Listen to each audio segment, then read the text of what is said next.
Assalamualaikum warahmatullahi wabarakatuh. Waalaikumsalam warahmatullahi wabarakatuh. Waalaikumsalam warahmatullahi wabarakatuh. Oke, itu. Alhamdulillah, salatu wassalamu ala Rasulullah wa ala alihi wa sahbihi wa man walah.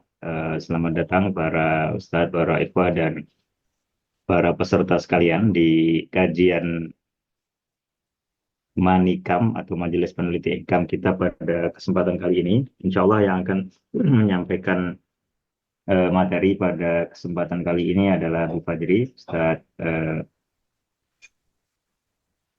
sudah masuk belum ya, Ustadz Fajri? Sudah, Insya Syekh. Allah pematerinya untuk kali ini Ustadz Nur Fajri Ramadan, MA, salah satu pengurus Ikam Center sekaligus Ketua Majelis Peneliti Pusat Kajian Akidah Ikam, yang insya Allah menyampaikan materi terkait tema yang saya rasa masih cukup hangat ya, tentang ilmiah atau tidak ilmiahnya keyakinan mengenai Allah Subhanahu wa taala, dan secara umum lagi keyakinan atau akidah Islam. Dalam hal ini beliau akan menyampaikan insya Allah mengenai konsep madarikul ulum dalam literatur para ulama ahli asar. Tentunya nanti dapat dikaitkan dengan isu-isu yang akhir-akhir ini masih menghangat. Sebelumnya kita sapa dulu Ustadz Fajri, sudah bergabung dan bisa aktif. Iya, iya. Sudah, Syekhana. Siap. Salam. Tamam. Sebentar. Baik, kita langsung berikan waktu dan kesempatan pada Ustadz Fajri untuk menyampaikan tema ini. Nanti bisa di sela-sela ya, kawan-kawan yang ingin menyampaikan pertanyaan atau tanggapan di sela-sela penyampaian bisa melalui chat. Lalu nanti insya Allah juga dipersilakan untuk menyampaikan secara langsung setelah penyampaian materi dengan suara. Tafadhal.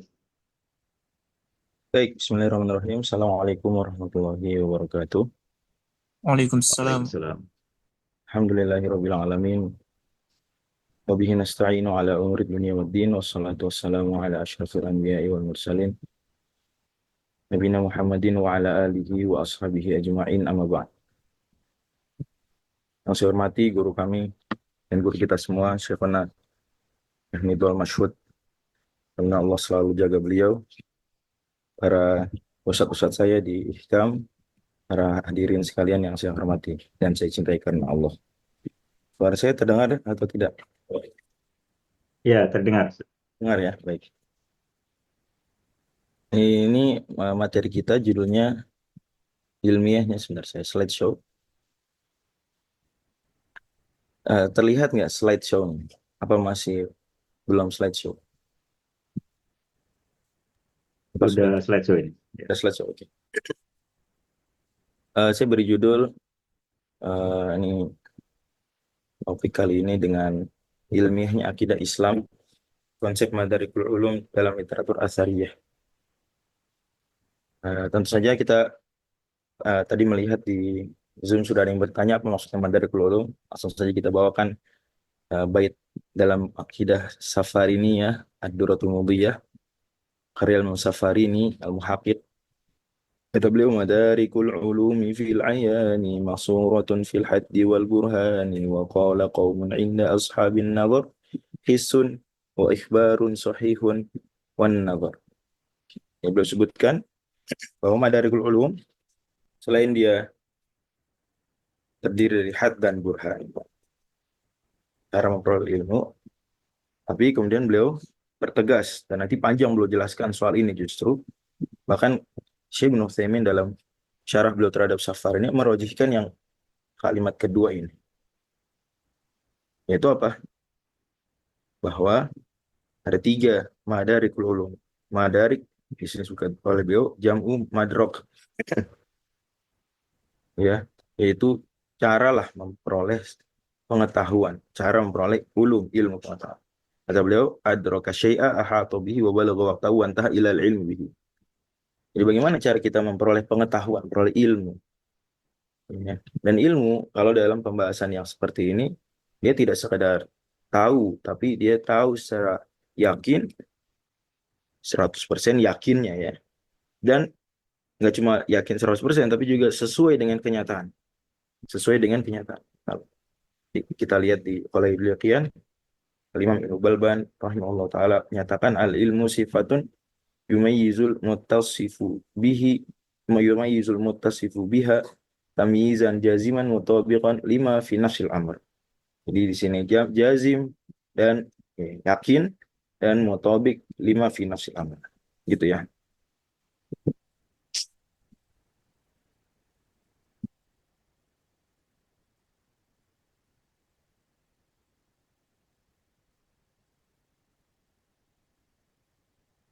Nah, kemudian jadi ilmu itu harus yakin ya dan sesuai dengan kenyataan, sesuai dengan kenyataan. Yang tadi saya singgung Syekh Ibnu Utsaimin ketika mensyarah Al-As-Safari ini ya.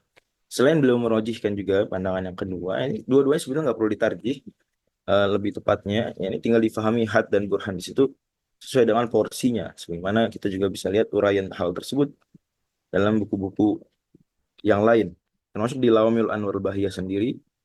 Tapi intinya beliau tegaskan bahwa Madarikul Ulum itu adalah al-asya, bahwasanya al-asya tudraku biwahidatin hadhil umuri salat. Yani benda-benda, sesuatu itu diketahui dengan salah satu dari tiga ini. Kata Syekh Ibnu Utsaimin ketika mensyarah, itu apa? Al-his, indra, ya, tidak pakai e. Kemudian khobar sahih, informasi yang sahih, benar, dan nazar, rasio, akal. Kata beliau, an-nazar wa huwal akal. Itu akal. Jadi coba kita ulang dulu.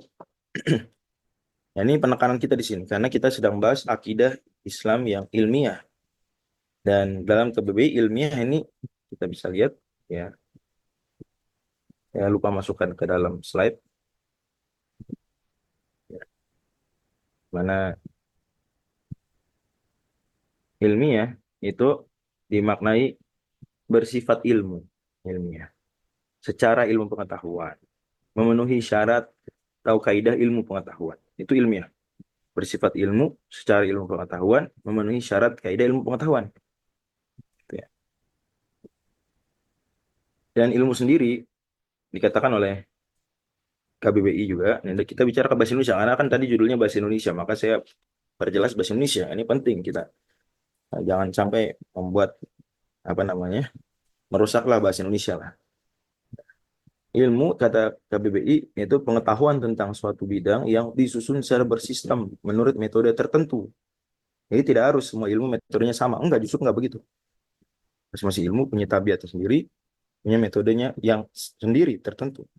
Dan sudah lewatlah diskusi para ilmuwan, nanti saya singgung di akhir, yang mereka berhasil membantah orang-orang yang coba memaksakan metode-metode ilmu pengetahuan seperti fisika mau dipaksakan diterapkan misalnya di psikologi atau di ilmu sosial lain.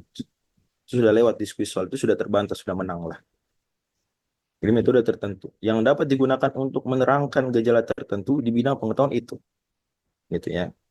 Itu makna pertama. Makna kedua, pengetahuan atau kepandaian tentang soal duniawi, akhirat, lahir, batin, dan sebagainya. Jadi ilmu dalam pandangan bahasa Indonesia pun itu sah digunakan untuk soalan akhirat. Itu ilmu juga dalam bahasa Indonesia. Makna ketiga, sifat mengetahui yang wajib bagi Allah Subhanahu wa taala. Ini makna dalam teologi atau akidah Islam ya. Ilmu merupakan salah satu dari sifat Allah Subhanahu wa taala, ilmu. Sifat wajib yang disepakati seluruh Ahlus Sunnah wal Jamaah. Oke. Nah, jadi ilmiah itu apa sih? Gampangnya ilmiah yang sesuai dengan cara di bidang ilmu tertentu memperoleh ilmu di bidang itu. Kalau sedang pembahasan tadi kita literatur Athariyah. Athariyah ini ulama-ulama yang berpegang teguh dengan akidah generasi as-salafus saleh ya, dan tokoh yang paling dikedepankan di antara atau paling populer di kalangan mereka adalah Imam Ahmad bin Hanbal radhiyallahu anhu, yang tentu saja rata-rata as-salaf yang sama dengan beliau berintisab kepada Imam Ahmad sebagaimana dikatakan Syekhul Islam. Atas kemudian terus lintas generasi ya hingga zaman sekarang masih ada ulama-ulama, dan mudah-mudahan Allah Subhanahu wa taala kumpulkan kita di akhirat dan matikan kita di atas akidah yang benar ini. Oke. Jadi pembahasan akidah menyebutkan sumber-sumber ilmu, maka berarti kalau mau ilmiah dalam bidang akidah, maka ya tiga ini. Al-his wal khabarus sahih wan nadhar. Kalau kata-kata yang Safar ini, hisun wa ikhbarun sahihun wan nadhar. Siapa bicara dalam pembahasan akidah atau terkait akidah, ya, dan dia melanggar nih, atau tidak berdasarkan satu pun dari tiga ini, udah, ya berarti tidak ilmiah, gitu ya. Tapi sebaliknya berlaku kalau pembahasan akidah sesuai dengan salah satu dari tiga sumber ilmu ini, maka itu apa? Itu ilmiah. Dan tiga ini itu patokannya adalah istiqra ya. Dan istiqra'nya tam. Sama-sama Syekhul Islam sendiri katakan. Jadi yang mengatakan bahwasanya madarikul ulum, sumber-sumber memperoleh ilmu yang yakin sesuai dengan kenyataan di dalam pembahasan akidah itu, tiga tadi ya. Apa tadi? Coba bareng-bareng jawab. Apa aja satu? Isun, Al-hisun, indra, terus khabar shadiq, khobar. Kalau istilahnya di sini kan boleh lah khobar khabar sahih, amalah sodik, sahih yaitu informasi yang sahih. Satu lagi apa? An-nadhar. Nazar atau akal ya, atau akal ya, al-aql. ya rasio atau akal. Ini apa yang tiga? Kata Syekhul Islam juga begini.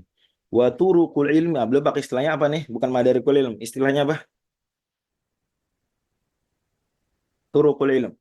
Dalam kitab Darut Ta'arud Al-Aql wan Naql ya. Nih di sini beliau sebutkan bahasanya istilahnya beliau pakai turuqul ilm. Dan Syekhul Islam jauh sebelum Al-Imam As-Safari nih, ya beliau wafat tahun 728.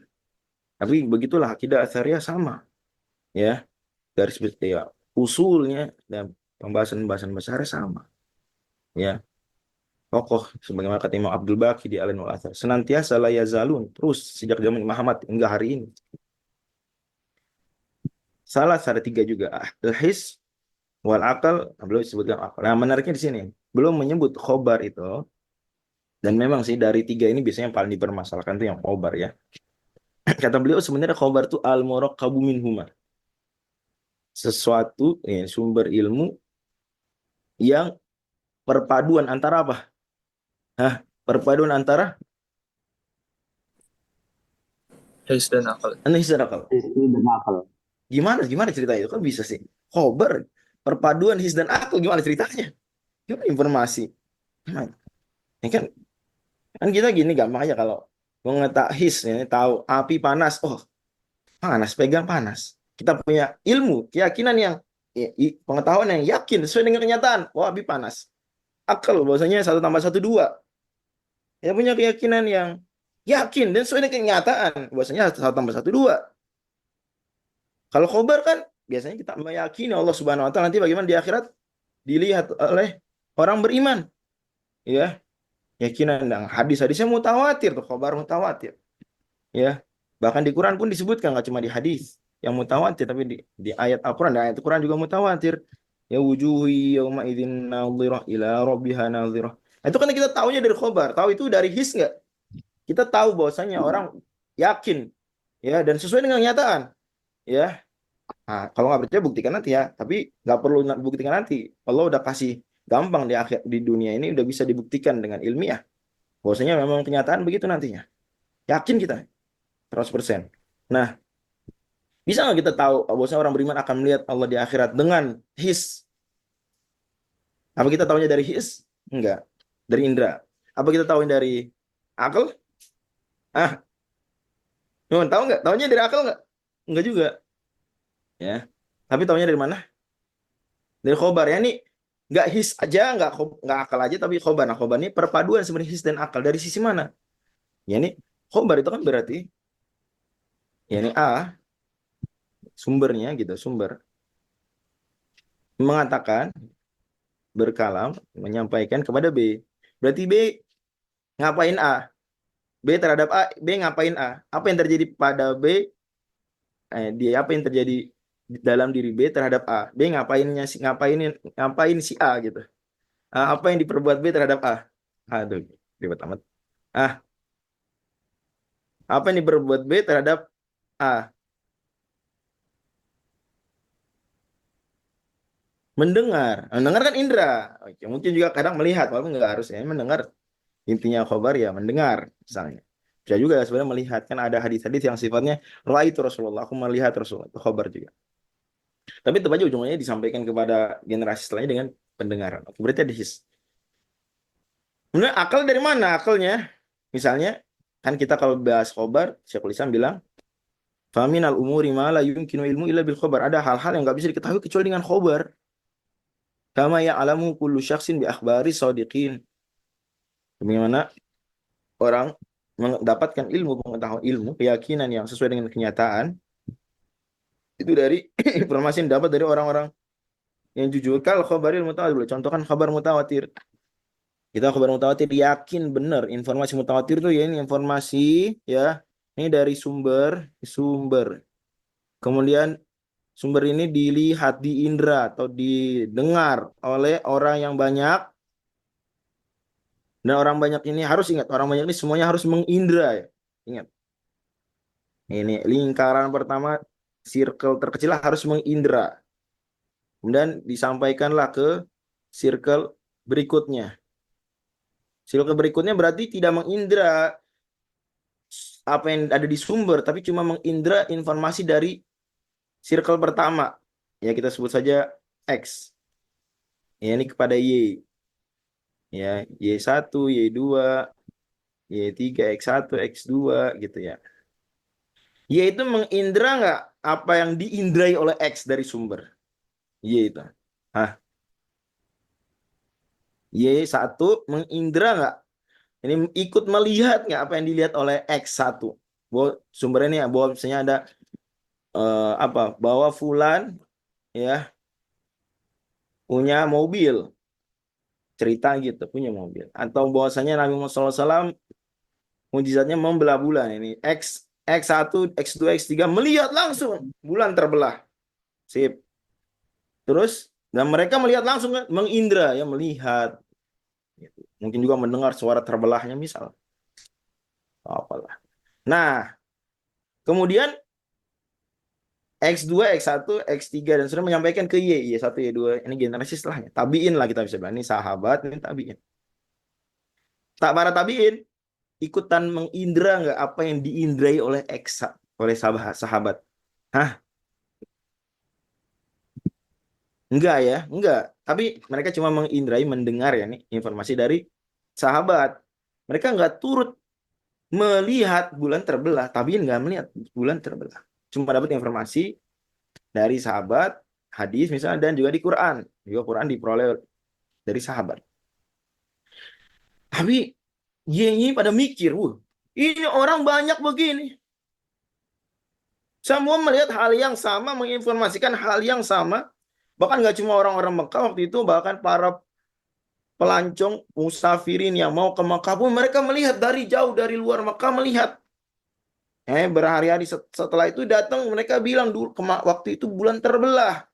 Nanti kita sebut di akhir juga ya bahwa di di Inggris tuh di museum ada informasi yang dibawa dari India bahwa orang-orang India tuh juga punya laporan waktu itu bulan terbelah.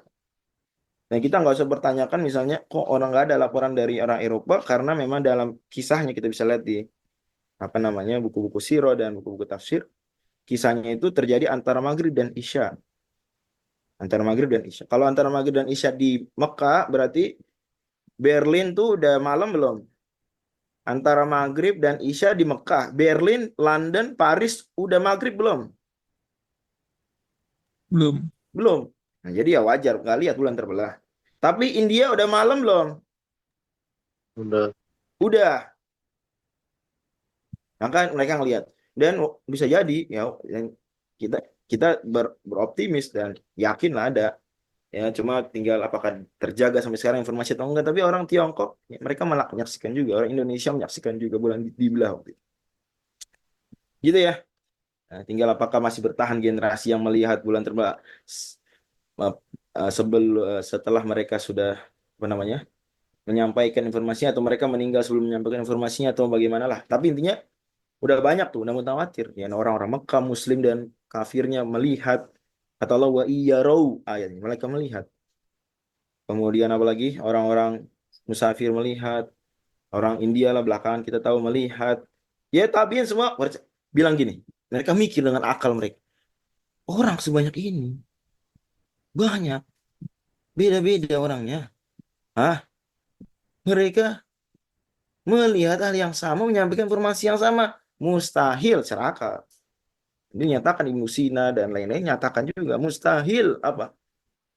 Para filsuf, nggak harus ulama al-sunnah, para filsuf falasifah ya.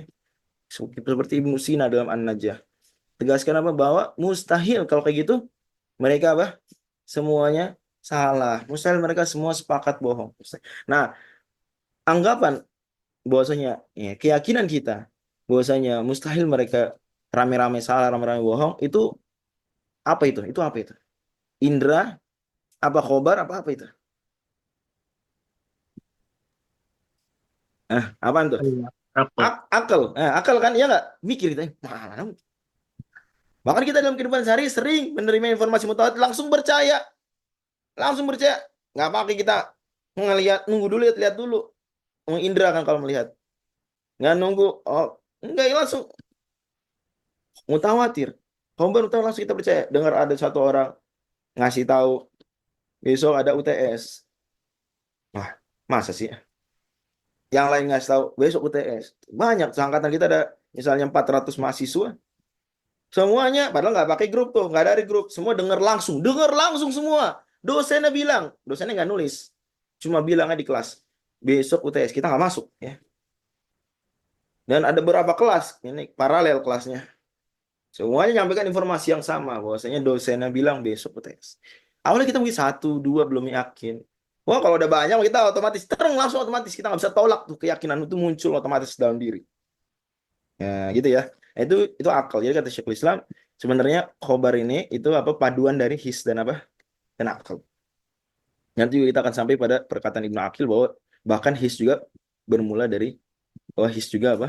Dia porosnya di akal. Karena kita sebenarnya mengindra panas ya itu disampaikan. Ini cuma saraf apa nih? Saraf apa namanya?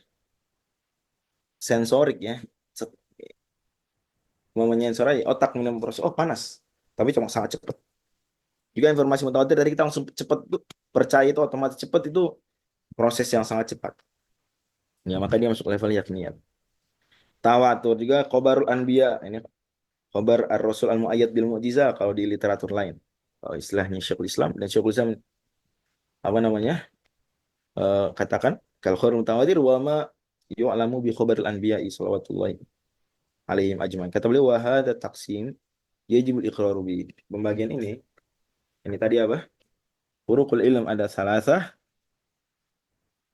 His, akal, dan khobar. Nah, khobar diberi contoh mutawatir dan khobar anbiya. Ini yajibul iqraru bi.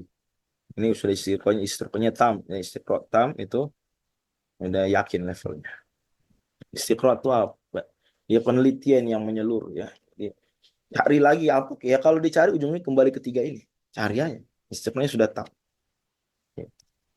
Nah, itu Syekhul Islam ya, wafat 728, lahir 661. Ada lagi ulama yang agak sempat sejaman dengan Syekhul Islam ya, tapi Syekhul Islam belum sempat belajar ke beliau karena beda wilayah waktu. Meskipun sama-sama dari Harran, tapi Syekhul Islam lama di Damaskus dan apa namanya Imam bin Hamdan lamanya di Mesir. Nggak sempat ketemu Imam bin Hamdan wafat tahun 695. Syekhul Islam belum ke Mesir. Beliau menggunakan istilahnya mudrok. Oh, ya mudrokul ilmi hisun wa khabar wa nadhar. Yaitu mubtadiin. Juga di sebelum lagi Al-Qadhi Abu Ya'la. Dan sejujurnya saya belum menemukan ya bahkan di non asariyah juga. Nanti kalau ada tahu boleh sampaikan ke saya ini. Saya soalnya sudah menduga beberapa, tapi saya cari, saya cek nggak begitu, nggak nemu. Ya. Eh kalau Al-Qadhi Abu Ya'la ini yang pertama kali merumuskan 3 begitu. Tapi bisa di debat soalnya siapa yang duluan Al-Qadhi atau siapa lain, tapi sebenarnya ini saya hasaba ilminya. Yang saya ketahui beliau Bisa jadi yang lebih dulu ada, tapi ya setidaknya saya cuma baru nemuin ini. Paling lama itu Al-Qadhi Abu Ya'la, wafat tahun 458 Hijriah. Beliau bilang gini, wal ilmu yudraku min wujuhin salas, hissin wa nadhorin wa khobar. Gitu ya, his, nadhor, dan khobar. Kemudian beliau jelaskan his, khobar, dan nadhor itu apa. Oke, ini semua literatur ulama Asy'ari. Ustadz, ada nggak? Ini kan semua belum salaf. Ada nggak akar dari salaf? Ini kan ini akidah. Akidah Asy'ari, akidah sesuai dengan pemahaman as-salafus soleh. Ya, ada nggak di salaf yang begitu? Ada akarnya. Itu wallahu a'lam bishawab ya. Itu adalah perkataan Imam Syafi'i tentang jihatul ilm. Arah ilmu, ini arah sumber ilmu. Kita belum gini, laisa li ahadin abadan an yaqula fi syai'in halla wala harum illa min jihatil ilm. Kemudian jihatul ilm beliau sebutkan. Ini jihatul ilm kurang lebih dekat lah maknanya dengan apa? Ini sebuah istilah yang lain, mirip konsepnya dengan apa yang kita bahas tadi. Dan dari sini kita ngerti ternyata tiga tadi itu sebenarnya sangat akrab dengan kita, cuma kita mungkin belum nyadar ya. Itu kata beliau, wajihatul ilmil khobaru fil kitabi awis sunnah. Nah, sebenarnya kitab dan sunnah ini dia khobar dan juga dia his. Karena apa? Karena ya tadi kitab itu Al-Quran disampaikan prosesnya, ada proses mendengar gitu ya, his. Juga ada tulisan manuskrip itu ya his indrawi juga gitu. Sunnah juga sama, hati-hati. Sunnah tuh sampai ke kita tuh nggak cuma mulut ke mulut. Kalau kita belajar mustalah hadis dikit aja, nggak usah jauh-jauh, dikit aja. Kita tahu bahwasanya pakar hadis tuh disebut dobet, kan syarat hadis sahih. Dobet itu ada dua. Dobet apa yang pertama? Ini akurat dalam bidang apa? Akurat dalam akurasi. Dobet dalam apa aja? Ilmu hadis. Ingatan, hafalan ya. Apa lagi? Tulisan, catatan. Sekarang saya tanya, banyakkan mana ahli hadis? Ini para periwayat hadis itu yang banyak tuh. Yang di kitab apalah Al-Kamal ya, atau kitab Taqribut Tahdzib yang lebih ringkas, akrab mungkin kita sering gunakan. Itu mereka tuh ribuan atau ratusan ribu itu kebanyakan mereka tuh meriwayatkannya pakai apa? Pakai nomor 1 atau nomor 2? Pakai hafalan ketika nyampaikan hadis. Kebanyakannya pakai hafalan atau kebanyakannya malah pakai tulisan, yang baca tulisan sendiri. Dengar gurunya baca, ditulis, dikte gitu ya. Kemudian nyampaikan ke muridnya juga dengan membaca tulisan. Mana lebih banyak? Hafalan. Ada jawaban lain? Hafalan. Ada jawaban lain? Enggak. Coba baca Tadribur Rawi, baca Fathul Mughith. Tulisan, lebih banyak tulisan. Ya, justru lebih banyak ahli hadis itu nyampaikan tulisan. Bahkan sekelas hufadzul hadis yang ambil min fil hadis pun Imam Ahmad dan lain-lain. Mereka Imam Ahmad misalnya contoh, tidak meriwayatkan kecuali dari tulisan. Mereka hafal. Mereka hafal itu urusan lain. Hafal mereka kuat. Orang Arab apalagi waktu itu sangat kuat hafalannya. Ya. Sampai hari ini pun kita masih menemukan orang-orang Arab yang hafalannya mind blowing.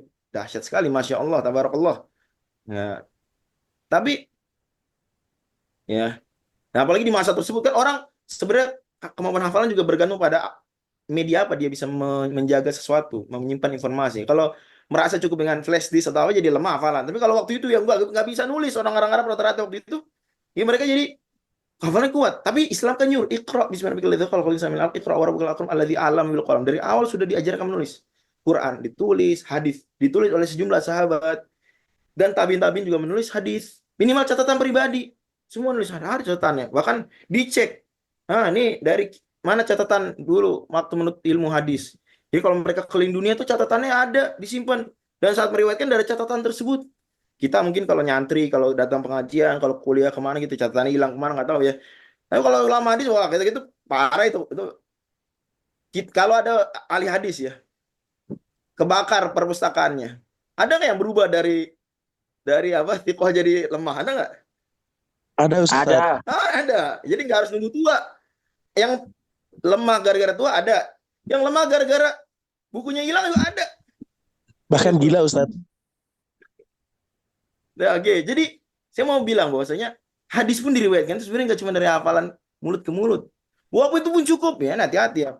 Dalam pembahasan hadis, informasi seperti hadis sejarah itu cukup ya, Prof. Untuk Wijoyo dalam buku-buku beliau, pakar sejarah besar Indonesia itu bilang oral tradition cukup. Itu udah ilmiah, oral tradition dalam bahan sejarah. Kita jangan menilai ilmu seperti ini dari pandangan fisika dan biologi. Itu udah ilmiah. Tambah lagi ya. Enggak, ternyata mereka nggak cuma dari mulut ke mulut.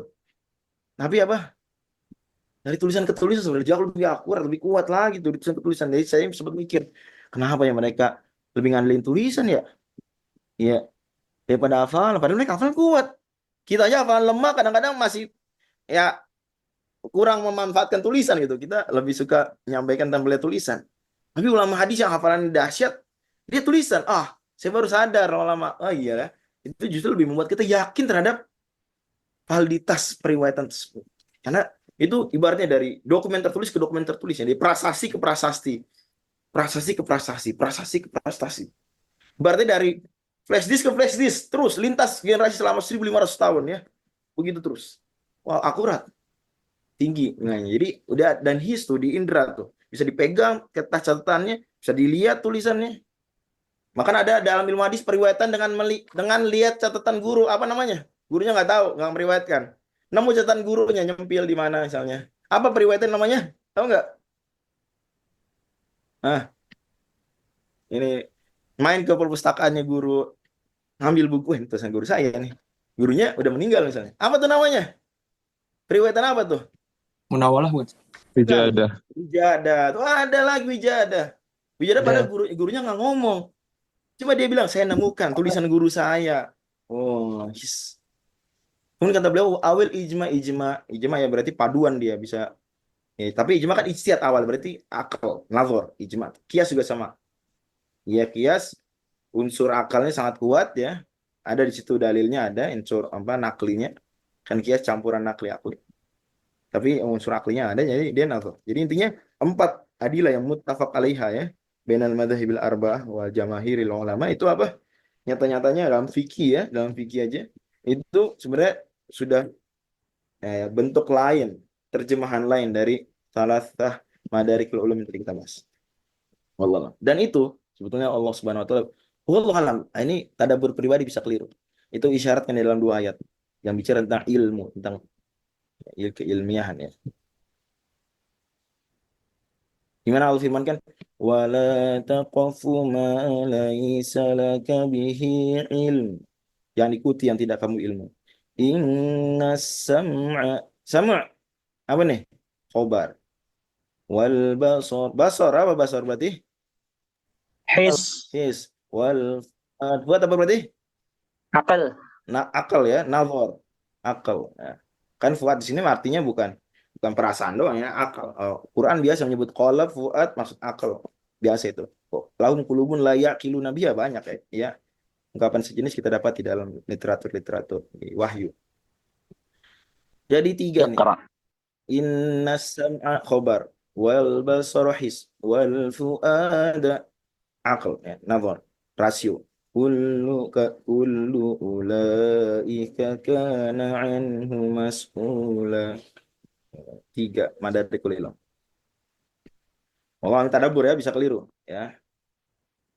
Habis setidaknya tadi udah jelas literatur asarnya, saya coba cari inspirasi kira dari Quran ya. Khusus saya di Quran ada di hadis juga, cuma saya belum masukin ya. Dan belum juga cari hadis mana yang paling mantap menggambarkan itu. Ayat lain. Wallahu akhrajakum min butuni ummahatikum la ta'lamuna syai'a. Kalian nggak punya ilmu. Bahkan awaliyat saja, yakni yang a priori saja, bahwasanya sebagian pasti lebih kecil daripada seluruh gitu ya. Bahwa 2 hal yang berkontradiksi dari semua sisi nggak akan bisa ada dua-duanya atau nggak ada dua-duanya. Yang nakidon la samian wala yartafian. Yang awaliyat juga, bahkan itu kata Ibnu Adil, salah satu ulama Atsari, kitab Al-Lubab ketika menafsirkan ayatnya juga itu tumbuh setelah lahir. Awaliyat adanya dari setelah lahir. Itu dari proses dia melihat, mengindra selama bulan-bulan pertama, tahun-tahun pertama hidupnya, lama-lama terkumpullah dia dapat banyak informasi, nyampe lah dia awaliyat tersebut. Makanya kan ada fase memayis, ada fase balik, itu untuk mengumpulkan dulu informasi supaya akalnya mantap. Di balik itu sudah dia mukallaf. Karena sudah lengkap informasi yang dia peroleh selama let's say 10 tahun kehidupannya, apa? Dia dapatkan beragam informasi sehingga terkumpul di benaknya itu awaliyat ya. Pengetahuan-pengetahuan yang sifatnya a priori juga. Ya, a priori pun adanya setelah kelahiran. Demikian. Terus gimana cara dapatnya? Termasuk pengetahuan a priori tadi. Wa ja'ala lakumus sama, ini sudut pandang lain tentu saja. Ayatnya bisa difahami dengan pemahaman lain, tapi salah satu pemahamannya wallahu alam adalah bisa menunjukkan 3 madarikul ulum. As-sam', ini khobar. Ya, ini dengan pendengaran kita mendapatkan khobar. Wal absara, his indra. Wal af'ida aql, nazar. La'allakum tashkurun. Begitu ya. Nah, kalau ini Ibnu Qudamah juga sebutnya di Raudhun Nadhir, ulama Athari besar juga, tentang sababul idrok, sama kuwatan. Kemudian ada yang kita bisa idrok tuh apa aja. Beliau nggak bahas mudriknya, tapi bahas yang diperoleh dengan yang di ilmu itu apa sih? Ada mahsusa, isyarat juga sebenarnya. Mahsusa, mutakhayyala, ma'qula. Nah, kemudian beliau bahas juga tentang al-yakiniyat ya. Beliau sebut akal, kata beliau wa mahalluhal qalb gitu. Ini memang keyakinan asariyah, akal mahalluhal qalb walau tisal bidimak gitu.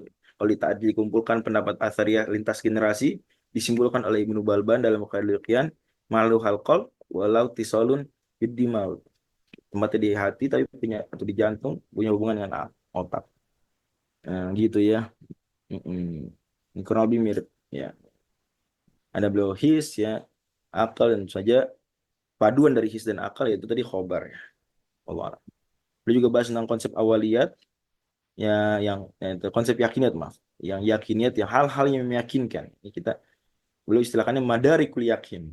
Ada 5 awaliyat pengetahuan a priori dan tadi kita sudah bilang ya bahwasanya sebetulnya itu berawal dari his juga ya, his dan dengan bertumbuhnya akal. Kemudian musyahadah al-batinah, al-musyahadah al-batinah. Ini dia apa namanya? Apa yang kita dapat di dalam diri. Al-wijdaniyat istilah lainnya. Ini kita kalau lapar, itu lapar bener lah, itu yakin kita. Yang jangan-jangan saya nggak lapar. Lapar kalau bener-bener lapar. Nah, kemudian al-mahsusat al-zahirah, yani ya, indrawi, yakin, sumber yakin, indrawi. Yang dulu sebutkan indra ada 5 ya. Biasa kita ketahui. Dan tajribiyat, hati-hati dalam Islam juga Islam mengakui nggak cuma karena Islam mandarikul ilmunya 3 dalam akidah, maka mengakui juga ada yang tajribat, percobaan, tajribat atau tajribiyat ini kan his di situ dan ada akal, peranan his dan akal.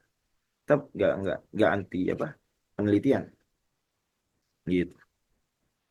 Dan tajribat juga nggak cuma dia yang yakin, yang lain juga meyakinkan. Awaliyat meyakinkan, indrawi meyakinkan. Kemudian mutawatirat, yang yakin berikutnya adalah mutawatir, informasi mutawatir. Seperti kita tahu ada Mekah, ada Baghdad, meskipun nggak pernah ke sana, nggak pernah lihat YouTube, tahu, yakin karena banyak orang nyampaikan. Mekah orang pada haji umroh, Baghdad ibu kota khalifah no. Gitu.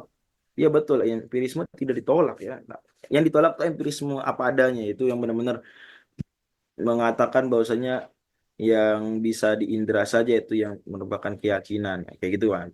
Tapi kalau sekadar indra jadi salah satu sumber pengetahuan, sumber ilmu, sumber keyakinan, bahwasanya penelitian jadi salah satu sumber keyakinan, betul. Nah, itu ada bahasannya, bahkan di kitab tauhid juga disinggung soal pembahasan seperti itu. Ya. Oke. Jadi intinya ulama asariyah lintas generasi lah. Udah kita bawakan Ibnu Qudamah, Al-Qadhi, Abu Ya'la, Ibnu Hamdan, Syekhul Islam, Taimiyah, Syekh Ibnu Utsaimin, ya Ibnu Balban, ya Imam Safari, ini lainnya udah banyak nama besar Athariyah, juga nukilan dari as-salaf ya, Imam Asy-Syafi'i, juga dari ayat Quran ya, kira-kira inspirasinya dari Quran tadaburnya. Itulah tadi 3 tadi itu ya. Mungkin kita tambahkan beberapa faedah dari penjelasan Imam Safari ini di Lawami'ul Anwaril Bahiyah tentang 3 tadi. Beliau bilang gini, ini kata-kata penting. His tuh nggak bisa saling ini, penciuman nggak bisa merasa, basor nggak mencium, kayak gitulah. Kita juga belajar di Indonesia ada pembahasan majas ya, bahwa ketika ada kalimat ya aromanya menusuk hidungku, menusuk kan berarti lams. Kok bisa aroma lams? Tusuk gitu kan sakit.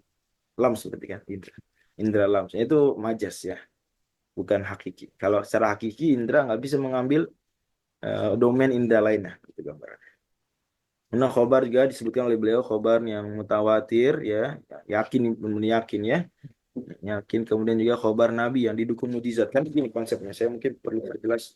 Kenapa kalau kan mutawatir, kenapa meyakinkan udah saya jelaskan tadi ya, mudah-mudahan bisa difahami. Sekarang bagaimana kok informasi dari Nabi yang dia ada menampilkan mujizat atau hal-hal lain selain mujizat ya, yang senilai dengan mujizat, ini buktilah dia Nabi, itu kenapa kita yakin betul dia itu Nabi, yakin betul utusan Tuhan. Nah, itu secara akal membenarkan ya. Para filsuf, nggak usah ulama Ahlussunnah, para filsuf pun sekelas Ibnu Sina misalnya dan lain-lain itu bilang bahwa kalau orang ngelihat seseorang ya punya menampakkan suatu mujizat, fix dia ini nabi. Jadi filsuf seperti Ibnu Sina juga setuju ada nabi, cuma memang konsep kenabiannya berbeda di pembahasan lain. Tapi di pembahasan mujizat sebagai bukti itu sama. Ya walaupun tentu saja kita insaf sadar bahwasanya dalam pandangan Athariyah mujizat itu memang bukti besar, bukti sangat penting, tapi dia bukan satu-satunya bukti kebenaran Nabi ya. Kan ada kitab-kitab Dalailun Nubuwah dan informasi sini juga banyak kita dapatkan dalam literatur Athariyah. Kata Syekhul Islam begini, kalau kita butuh sesuatu itu makin banyak disediakan sama Allah. Makin butuh makin banyak. Kata beliau dalam kitab An-Nubuwat. Kita butuh minum lebih daripada makan, maka minuman lebih banyak daripada makanan di alam ini. Kita lebih butuh nafas daripada minuman, maka udara lebih banyak daripada minuman di dunia ini. Dan kita lebih butuh, sebagaimana kata Imam Ahmad ya, lebih butuh iman, ilmu daripada nafas. Butuh hidayah daripada nafas. Maka sebab-sebab hidayah, bukti-bukti kebenaran Nabi lebih banyak daripada udara yang Allah sediakan. Itu kata Syekh Islam. Dan itu konsep yang benar. Tapi mujizat ini oke, kita ambil sampel. Jadi perumpamannya begini, kalau seandainya ada seseorang ya, raja yang punya kebiasaan dia. Raja ini punya kebiasaan. Dia nggak pernah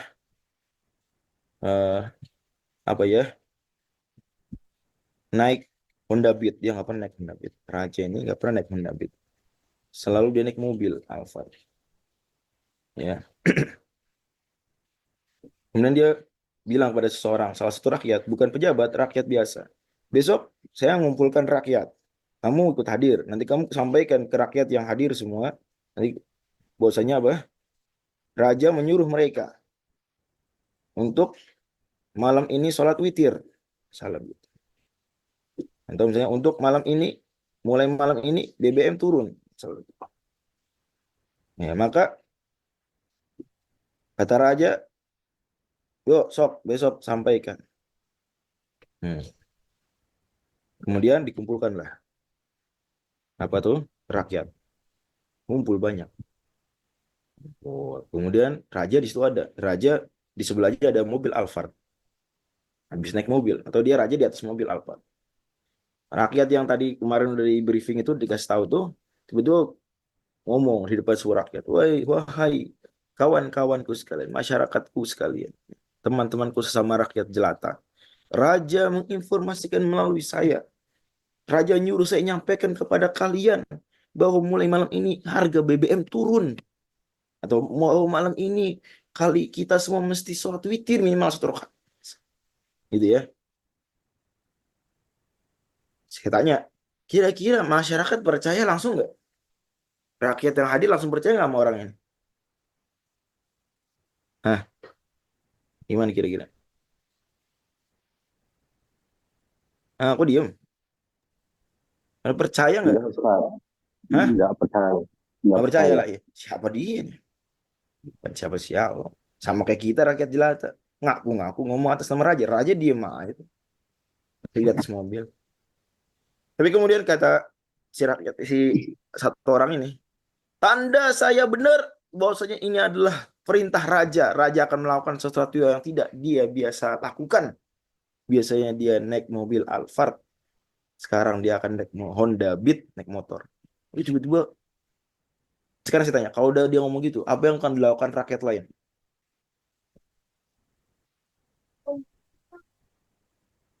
Membuktikan dengan cara apa membuktikannya? Tiba-tiba rakyat lain bakal kemana? Pandangan mereka ngelihat ke siapa? Hah? Kok diem nih? Ngeliat ke siapa? Lihat ke raja. Ke raja lah. Lihat raja, bener nggak nih? Raja akan naik Honda Beat. Ternyata bener, raja turun dari mobil Alphard, ambil motor Honda Beat, naik dia. Kelilingin, semua rakyat dikelilingin. Pertanyaan saya, rakyat langsung otomatis yakin, percaya nggak kebenaran omongan si rakyat yang tadi, si satu orang tadi? Langsung otomatis percaya nggak? Langsung tuh. Nggak ditolak, nggak bisa dia nggak pakai mikir. Iya bener. Itulah kira-kira gambar mukjizat. Ini amrun khariqun lil ada, kan dia nggak biasa. Sunnatullahnya biasanya orang mati ya mati, nggak bisa dihidupin lagi. Ini bisa dihidupin oleh Nabi Isa alaihissalam. Mukjizat. Ya, kita percaya Nabi Isa bener. Jadi kalau Nabi ini orang, maka kita jangan ya punya bayangan ya bahwa kita kalau jadi umatnya Nabi bakal langsung percaya tanpa buktinya. Enggak lah. Enggak. Ya, kita bayangkan hidup 5.000 tahun lalu ya, era belum ada nabi terakhir ya. Bayangkan ya. Kalau ada orang ngaku-ngaku jadi nabi, kita langsung percaya gitu? Langsung percaya nggak? Datang orang, aku utusan Tuhan, kalian wajib nyembelih sapi. Langsung percaya gitu? Enggak. Kagak, enak aja. Kalau 5.000 tahun lalu ya, kalau sekarang kan udah jelas ada nabi terakhir, terbukti secara valid, meyakinkan beliau nabi terakhir. Enggak, jadi semua nabi ngaku itu udah pasti yakin. Pasti salah. Tapi tadi dulu 5.000 tahun lalu, era masih ada nabi-nabi silih berganti ya. Kalau ada orang tetangga kita atau siapa ngaku nabi, gitu ya, kita langsung percaya gitu? Ya kagak. Emang kagak begitu. Orang Islam tuh berakidah dengan ilmiah. Ilmiah kita. Apa dia ngaku gitu? Siapa nih? Nggak memenuhi 3 ilmiah tadi, his, nazar, dan khobar sahih, ikhbarun sahih. Siapa dia? Bisa bohong, bisa orang apalah, orang gila. Kita baru percaya kapan? Kapan kita baru percaya dia adalah nabi? Kapan? Kalau ada bukti, misal buktinya bang, bisa mujizat, mana buktinya? Atau termasuk selevel lah, atau mendekati atau satu domain lah dengan mujizat. Dia 40 tahun hidup kagak pernah bohong, nggak pernah bohong, akhlaknya tinggi di atas rata-rata jauh, ya gitu. Kalau ngakunya nabi kita percaya. Itu salah satu bukti. Atau misalnya ini orang nggak pernah 40 tahun bacakan sesuatu yang indah ya, sastra gitu, atau lebih tinggi daripada sastra. Tiba-tiba umur sekarang 40 tahun begitu. Wah, bahkan disampaikannya valid semua tentang masa depan, tentang informasi yang kita nggak tahu semuanya dia tahu. Ternyata bisa dibuktikan dengan melihat sumber-sumber ahli kitab, sumber-sumber peradaban lain. Dia tahu, padahal dia nggak bisa baca, nggak bisa nulis. Kita kan langsung baru percaya kan? Betul nggak? Baru percaya kan? Baru percaya. Kalau nggak, kita nggak gitu cara beragama. Jadi kita terhadap Nabi pun itu sedikit gini. Makanya kata Nabi Muhammad SAW, tidak ada sahabat beriman kecuali walahu kabuah. Dia sempat mikir. Ada kayak mikir dulu gitu, sebelum masuk Islam. Kecuali Abu Bakar. Sahabat lain, kabuah maksudnya nazar, itu proses mikir. Ngecek dulu, ini betul Nabi itu. Mikir dikit ya. Karena mereka juga lumayan akrab dengan Nabi, jadi mikirnya mungkin nggak lama. Ini bukti-bukti cepat langsung. Oh iya bener ya, bener. Abu Bakar nggak pakai mikir. Kenapa Abu Bakar nggak pakai mikir? Apa Abu Bakar nih imannya tidak ilmiah? Imannya cuma ikut-ikutan. Sehingga ketika ditanya di alam kubur, apa pendapat tentang orang ini? Dia Nabi bukan, gitu ya. Nah tadi, la adri, sampai itu nasyakul nasyan fakultu, gitu nggak Abu Bakar? Saya nggak tahu, cuma dengar orang ngomong saya ikut-ikutan. Abu Bakar begitu nggak? Karena imannya langsung tanpa mikir. Tanpa kabuah, maksudnya bukan tanpa mikir, tanpa berhenti sejenak gitu. Apa ikut-ikutan iman Abu Bakar? Apa beriman kepada Muhammad hanya gara-gara sobatan doang dengan Muhammad? Enggak, tapi Abu Bakar udah ngelihat banyak bukti sebelumnya.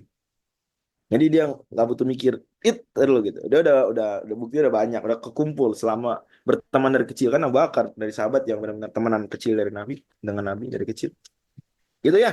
Jadi mengerti nih masalah mutawatir dan kabar Nabi yang diberi mujizat atau yang sejenis mujizat, bisa ya? Jadi mengerti? Mengerti satu insya Allah. Nah, ini tambahan aja tapi bukan poin pembahasan kita. Mungkin lain waktu bisa dibahas. Ini kalau Athariyah meyakini nggak cuma mutawatir yang memberikan ilmu yakin, tapi juga informasi yang ahad, tapi dengan korina ya, informasi ahad dengan korina. Ini juga tegaskan Syekhul Islam dan ulama-ulama Athariyah lainnya ya. Tapi ini sekadar lewat aja agar jangan ada sangkaan bahwasanya Athariyah ini meyakini cuma mutawatir saja yang memberikan yakin. Nazar ini ya. Nah, ini Ibnu Aqil mengatakan ya, kata Imam As-Safari ini dalam kitab Al-Wadi Usul Fiqh. Saya tadi belum sempat kutip langsung dari Al-Wadi, tapi saya pikir cukup lah. Ya. Berkata Ibnu Aqil dalam kitab Al-Wadi bahwasanya nazar itu al-asal. Ya, sebenarnya akal tuh pokok. Gimana penjelasannya begini? Karena Madarikul Ulum bisa dibagi jadi tiga tadi kan ya. Nah, jadi dua dulu. Kata Imam Safari ini. Ada yang dari di luar diri kita itulah khobar. Kalau istilah Syekhul Islam ada yang perpaduan his dan nazar ya. Kemudian ada yang dari dalam diri. Nah, dari dalam diri ada yang dengan alat yang dia tidak mengilmui. Jadi indera tuh bisa nggak berilmu. Penglihatan kita bisa nggak berilmu. Penglihatan kita. Penglihatannya doang ya. Tidak. Enggak, matanya doang nggak bisa. Alat kulit apa nggak bisa. Jadi, saraf-saraf. Tapi dengan apa kita mengilmui? Setelah indera tuh indera kemana? Ke akal. Nah, akal yang proses gitu ya. Dan Syekhul Islam jelasin itu sebetulnya di mana di Darut Ta'arudul Aql wan Naql beliau jelasin soal itu. Wallahu a'lam. Ya, jadi ini hubungan. Dan memang dia istiqra' tamnya udah hasil. Nah, makanya akidah ilmiah dibangun di atas ilmu. Sumber-sumber tadi kata Syekh Muhammad Abdul Wahhab rahimahullah dalam matan yang mungkin banyak di antara kita hafal Al-Usul Ats-Tsalatsah. Kata beliau, "I'lam rahimakallahu annahu yajibu alaina ta'allum arba'i masail al-ula al-ilm." Ilmu. Ilmu apa ternyata? Ilmu. Langsung dijelaskan. Itu akidah. Nah, akidah beliau padankan dengan ilmu ya. Bahkan nanti ketika di ayat juga beliau dalilkan dengan iman. Dipadankan. Ilmu di sini disebutnya iman.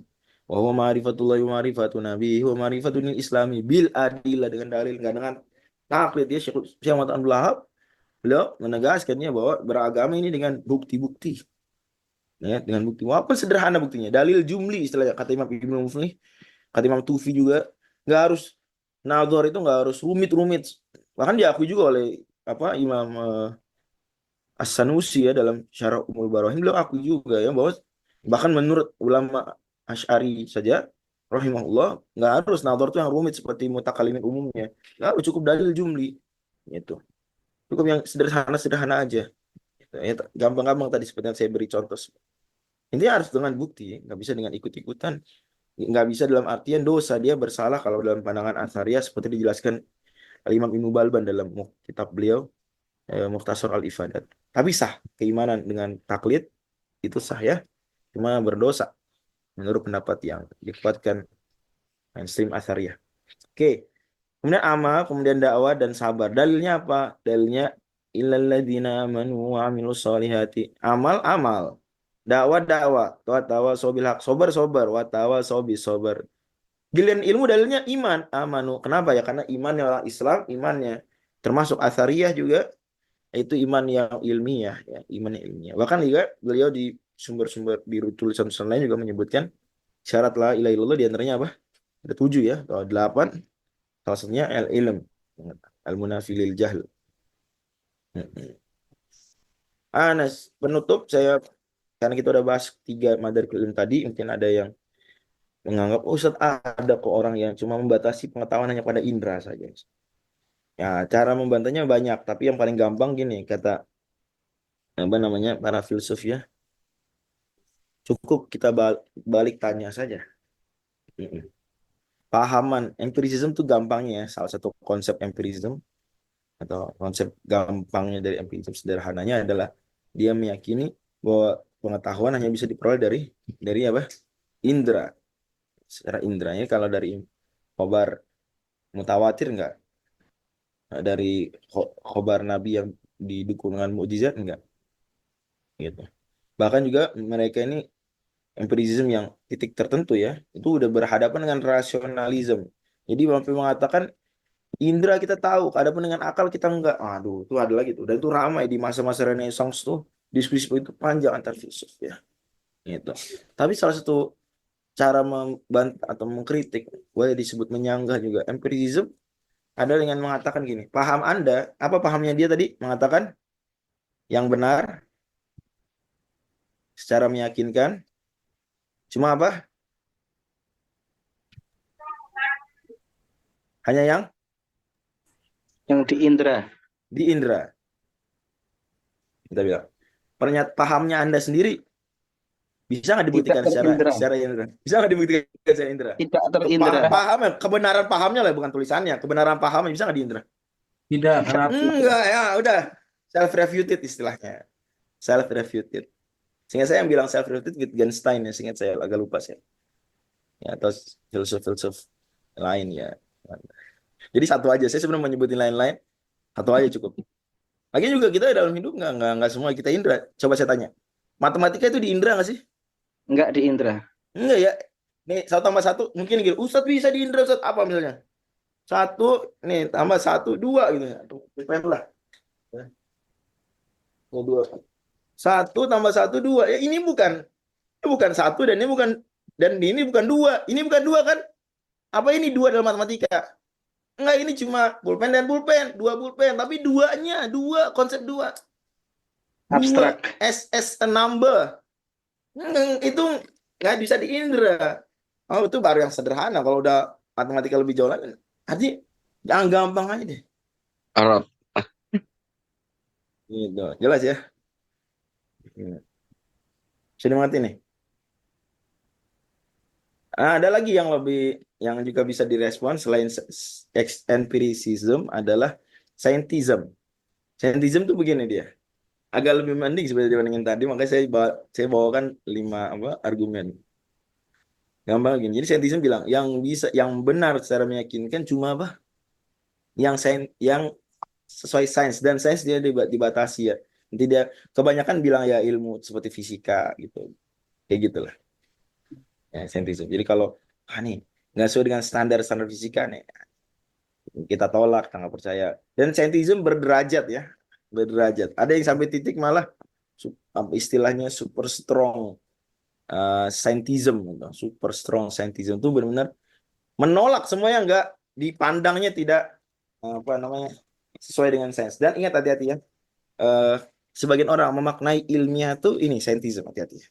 Jadi ilmiah bagi dia bukan sesuai dengan ilmu, tapi sesuai dengan sains gitu. Ilmiah. Jadi dia menerjemahkan ilmiah itu bagi dia bukan bahasa Indonesia, bukan berasal dari bahasa Arab ilmiah, tapi terjemahan yang dia pandang cocok. Atau oke lah kita anggap cocok, tapi kan namanya terjemah nggak selalu mewakili konsep secara utuh ya. Dari scientific. Nah kita bilang gini, satu, para saintis pun berbeda pandangan apa saja yang masuk sains, apa yang tidak. John Locke memasukkan sains yang meyakinkan tuh secara saintifik, itu politik, ya. Politik masuk, 1 dari 2 ilmu yang saintifik. John Locke. Lainnya ada nggak memasukkan sebagian ilmu yang ilmu MIPA tuh ada nggak dimasukkan ke dalam sains? Ada begitu. Nanti bisa dilihat tuh soalan itu ya. Ya sebentar, mungkin saya pernah membaca artikel jurnal soal itu. Ya.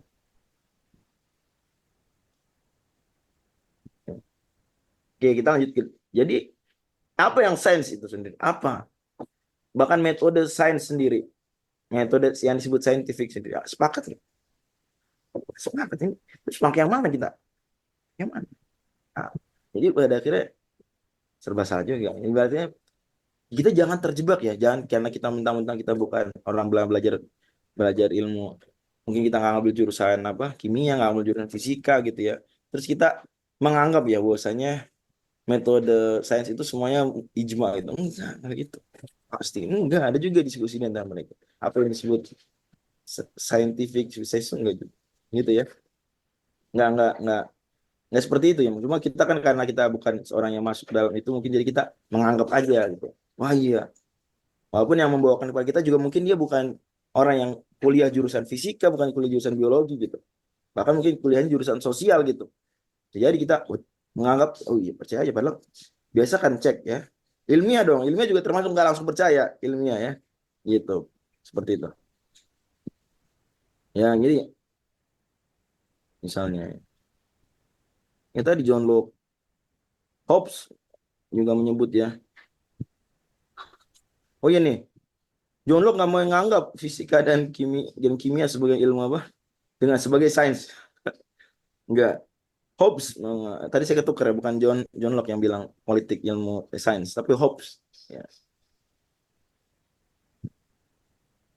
Ini berbeda juga. Lanjut, ada hal-hal yang kita ilmui tapi tidak berdasarkan sains. Misalnya apa? Kita ilmu, kita tahu. Coba nama saya Fajri. Saya tahu itu nggak? Saya tahu. Ya. Pakai apa tuh?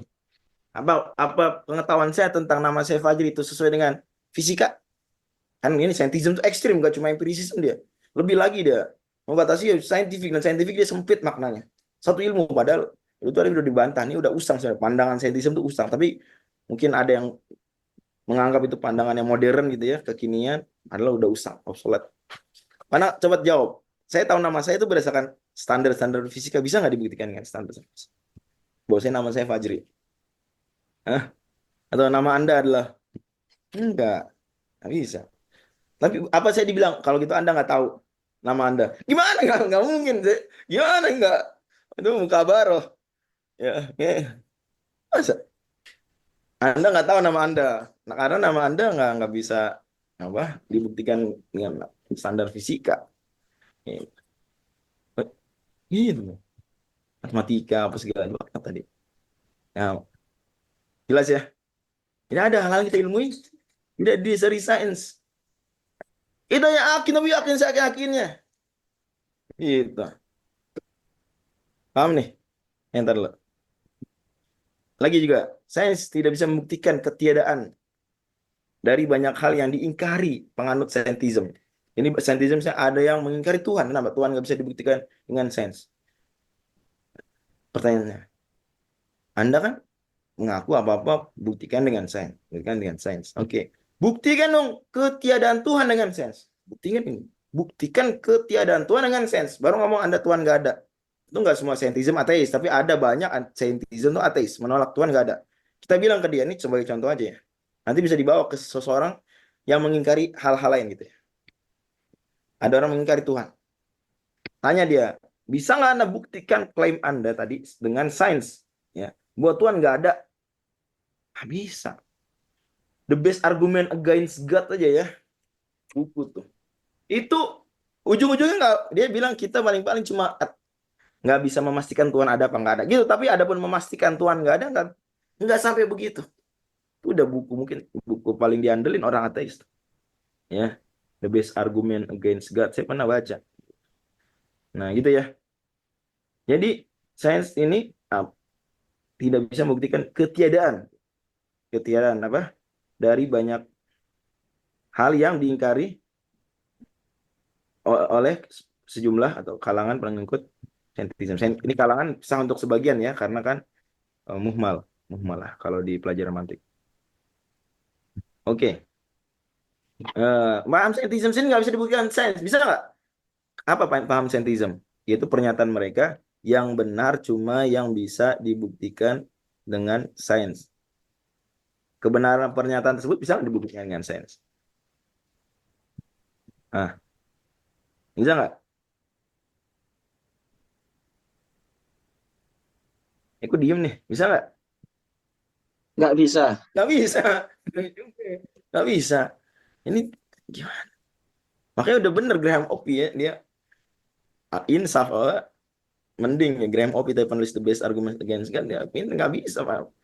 Kita meniadakan Tuhan bisa, untung-untung cuma meragukannya Tuhan ada apa enggak. Dan itu sebenarnya mukabaroh, seperti Allah sudah sebutkan di surat Al-Hijr ya, walau fatahna alaihim babam minas sama'i fadhallu fihi yarujun. Kalau kami bukakan pintu langit, terus kami angkat Abu Jahal atau siapalah orang penentang Islam ya, penentang Nabi ke langit, melihat keajaiban-keajaiban langit, melihat, kami mungkin melihat Allah Subhanahu wa taala sesuai dengan keagungannya, maksudnya Allah. Apa jawaban? Apa kata Allah lanjutannya? Surat Al-Hijr. Walau fatahna alaihim babam minas sama'i fadhallu fihi yarujun. Terus Langsung beriman nggak? Bakal beriman nggak Abu Jahal atau siapalah yang penentang yang bakal beriman nggak kalau udah dibuka pintu langit, naik ngeliat malaikat, ngeliat apa surga, ngeliat laqadar amin ayati rabbil kubro gitu, disuruh mi'raj, pasti beriman nggak? Masih ada nggak jalan untuk menolak, untuk denial? Masih ada nggak? Nggak ada. Ada. Nggak ada. Ada yang bilang ada nggak? Ada. Yaitu dengan cara Allah lanjutin ayatnya. Tadi buka surat Al-Hijr surat 15 ayat 14 dan 15. Buka Baroh. Laqalu innama sukirat absaruna bal nahnu qaumun mashhurun. Mereka akan mengatakan, wah kami ini ilusi. Ini ilusi doang nih. Udah sampai ngelihat Allah aja dia bilang ilusi. Sampai apa lagi? Udah, pokoknya udah ilusi semua, ilusi. Bal nahnu qaumun mashhurun, kami disihir. Ada orang kayak gitu, ada. Kan terkenal omongannya Descartes ya. Agama Ya. candu. Ya itu mending tuh ringan itu ya isu. Ada orang bilang yang dilihat sekelilingnya itu ilusi. Ini bahkan dirinya sendiri, ada nggak diri saya? Jangan-jangan saya cuma ilusi. Bahkan Descartes bilang, aku berpikir maka aku ada. Sofisme. Begitu ergo sum. Walaupun sebenarnya agak kurang pas juga ibaratnya, susunan ibaratnya si Descartes, tapi ya oke lah maknanya kira-kira kita ngerti lah benernya gitu. Ya kita bisa mikir aja, kita ada bang, itu bukti kita ada gitu ya. Dengan kita bisa mikir, ini ada filsuf-filsuf yang seperti itu, bahkan meragukan sekelilingnya. Ini mau kita bawain bukti banyak, sampai Allah kita kasih lihat. Ada bilang, saya nggak percaya Allah, misal gitu ya, Allah nggak bisa dilihat. Kalau dikasih lihat Allah juga, masih ada peluang dia bantah. Gimana bantahnya? Ini ilusi. Sebenarnya nggak ada, saya nggak lihat Allah, cuma ilusi saja. Bisa, dan ada orang kayak gitu. Dibahas maka dalam buku Laumil Anulahiyah itu bahas tentang India, Inadia, Allah Adria, dibahas. Ya orang-orang sofis tuh. Nah itu udah klasik sekali, udah kuno sebenarnya, udah usang. Walaupun coba dihidupkan dia oleh orang-orang postmodern, ya itu coba hidupkan. Tapi sebenarnya itu udah usang, bahkan zaman Aristotle udah kalah. Lanjut lagi terakhir nih. Ada dalam sains namanya presupposition, agak rumit jelasin. Intinya ketika sains bahas gini, air mendidih di 100 derajat Celcius, berarti sudah ada presupposition bahwa air itu ada. Air udah ada ya, Nek. Nggak perlu buktikan air itu ada.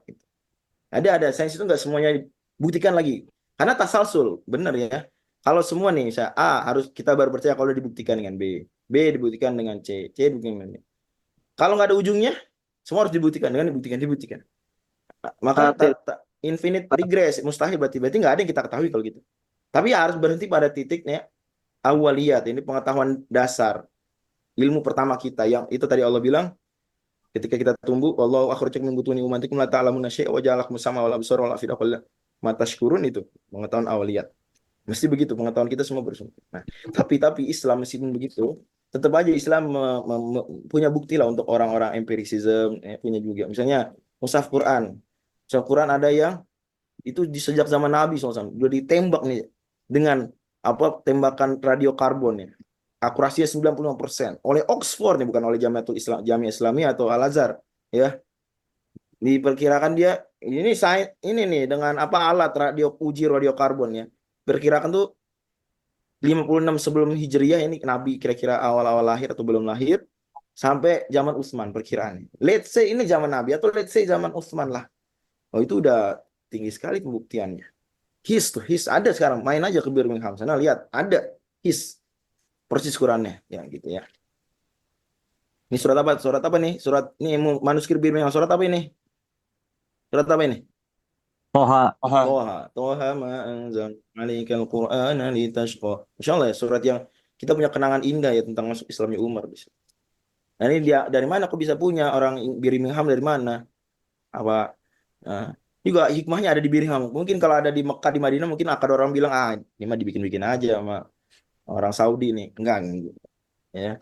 Enggak, di Birmingham dia diambil dari penjajahan Perancis di Mesir ya. Jadi penjajah datang ke negeri-negeri Islam banyak ngambilin manuskrip. Termasuk manuskrip Jawa juga banyak diambil, dibawa ke Leiden misalnya. Oke, enggak, kita butuh lagi butuh pembuktian dokumen sejarah non-Arab, harus non-Arab, nggak boleh ditulis oleh orang Arab juga karena dia bisa aja subjektif. Harus non-Arab menulis dan harus sezaman dengan si Nabi Muhammad gitu. Dan saya pernah waktu saya ngisi ceramah di agak malu sebutnya sebenarnya ya, tapi nggak apa-apa, di Fisika UI waktu itu saya ngisi pengajian di Fisika UI. Ada yang nggak percaya Nabi Muhammad tuh ada secara sejarah. Nggak ada dalam sejarah. Ya, tapi saya jawab itu baik-baik ya. Alhamdulillah beliau setidaknya di majelis itu ngerti ya.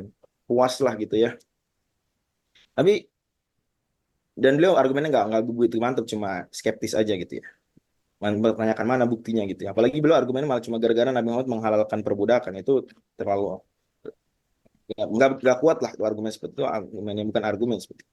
Nah, tapi kita kalau mau gitu ya nggak apa-apa. Ada juga kok sejarawan sejaman dengan Nabi Muhammad SAW menulis tentang Nabi Muhammad. Ya, banyak sebenarnya. Ada buku bagus nih judulnya, teman-teman baca, Seeing Islam as Others Saw It. Yang menulis itu muridnya Patricia Kron ya, ini orang revisionis ya, sangat ketat soal ini ya, bahkan ekstrim ya, dibantah oleh banyak orientalis lain. Seketat-ketatnya orang standar menilai historisitas Islam ya revisionis lah. Oh, Robert Hoyland nih dosen di NYU ya, di New York University. Saya pernah ke sana, pernah menghis New York University ya. Dan ya ini buku bagus. Di situ ada dokumen-dokumen non Arab ya, bukan orang Islam, bukan orang Arab yang nulis tentang Islam di zaman tersebut ya, di masa-masa tersebut dan sampai beberapa masa setelah. Ini ada, saya ambil lah, yang nyebutin nama-nama Muhammad SAW juga disebutin oleh Syekh Hijab ya. Saya dapat sebenarnya ini dapat dari Syekh Hijab, serial sirah beliau, Muhammad Hijab, Hafizullah, salah satu ulama Athari besar hari ini, ulama muda. Itu Thomas the Presbyter ya. Menulis ini kira-kira tahun 640 itu 19 Hijriah. Itu pun kira-kira, jadi berarti ada kemungkinan tulis di zaman di akhir Nabi hidup gitu ya. Cerita tentang apa? Perang apa? Perang Yarmuk. Ya, atau kalau Yarmuk berarti nggak mungkin Nabi hidup ya, ini masa Khulafaur Rasyidin. Itu sangat dekat, udah sah itu secara sejarah udah sangat kuat sekali. Nyebut tentang battle between Romans and the Arabs of Muhammad, nyebut nama Nabi Muhammad SAW. Gitu. Gitu ya.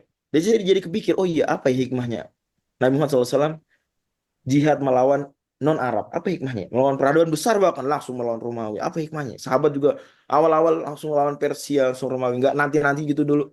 Hikmahnya biar langsung, ya se-early-early-nya itu, sedini-dininya langsung interaksi dengan peradaban besar yang punya ya tradisi menulis yang dahsyat gitu, yang mungkin bagi banyak orang tuh yang objektif mereka lah gitu ya. Apalagi Nabi juga nulis surat kepada peradaban-peradaban lain. Itu kasih pikir hikmahnya apa, hikmahnya kira-kira? Apa dia dari hikmahnya? Historical Ya, log. ada saksi, biar ada saksi gitu dari eksternal gitu. Juga nih pendeta di Armenia ya, bahkan dia sangat rinci sekali menulis tentang ajaran Islam bagaimana. Ini di zaman Khulafaur Rasyidin, di zaman akhir Khulafaur Rasyidin ya, udah masuk ke masanya Umayyah. Tapi udah cukup ini, karena 40 Hijriah berarti nggak nyampe setengah abad dari wafatnya Nabi SAW. Nabi wafat tahun 11 Hijriah, 3. Ini 29 tahun, nggak nyampe 30 tahun setelah Nabi wafat. Menulis tentang ajaran Islam sangat rinci. Ya, tentang Nabi Muhammad mengajarkan dengan nama Allah, dengan nama Tuhan gitu. Tuhannya Abraham juga dan seterusnya. Ajaran Islam apa aja? Nyebutin ajaran-ajaran Islam. Sejarah Sirah Nabawiyah disebutin. Apa nih? Nggak makan babi, nggak minum khamr, nggak melarang dusta, melarang zina. Mantap, Sebeos, orang Armenia, Allah Allah. Dan banyak lagi lain-lainnya. Quran aja sudah cukup sebenarnya isinya, lafalnya, mukjizat, info India tadi, dan hadis tadi yang sudah saya singgung. Allah alam bisawab. Mohon maaf kalau ada yang kurang berkenan. Ada waktu ya kira-kira sampai pukul 10 untuk kita bisa diskusi. Fastabiqul khairat. Assalamualaikum warahmatullahi wabarakatuh.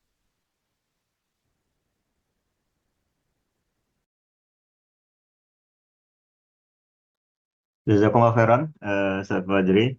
Ustaz Faisal keluar ya. Ini sebelumnya mohon maaf karena kebetulan Zoom-nya tadi hanya bisa menampung 100 ya. Mungkin beberapa kawan yang masuk di awal cukup ramai malam ini. Berkah pemateri dan temanya ini. Kita buka pertanyaan, tafadhol yang ingin ngacung. Mungkin sebelum pertanyaan saya tambahkan dikit ya. Jadi kan disebutkan silakan sih. Abu Ya'la itu ada apa? Ini mumpung mati saya share dikit. Konsep atau trilogi Madarikul Ulum itu lebih dahulu mungkin disebutkan oleh Abul Hasan Al-Asy'ari. misalnya dalam Mujarrad Maqalat ini Ibnu Furaq mengatakan innal uluma kullaha tudraku min thalathati awjuh min al-hissi wal khabari wan nadhari. Iya, cocok ya. Memang sesuai Ya. dugaan ada ya, cuma memang lam Ya. lam Dan hasil. bukan hanya di kalangan mutakalim ya, mungkin seperti tadi di Imam Syafi'i, Filsuf juga, ya. apa namanya, mungkin dengan konsep yang agak apa namanya susunannya bisa berbeda, tapi intinya itu sama. Misalnya saya sebutkan dari Imam At-Tabari, ya, Imamul Asarin fi waqtihi lah. Itu kan beliau mengatakan i'lamu rahimakumullah anna kulla ma'lumin lil khalqi min amri dini wad dunya lan ini mungkin lan takhruja min ahadi ma'nayain min ayyakuna imma ma'luman lahum bi idraki hawasihim iyahu. Jadi al-his ya. Wa imma ma'luman lahum bil istidlali alaihi bima adrakathu hawasuhum. Jadi al-hissu wal istidlal, dan istidlal itu mencakup khobar kan gitu, seperti kata Syekhul Islam tadi, dia gabungan dari his dan akal gitu.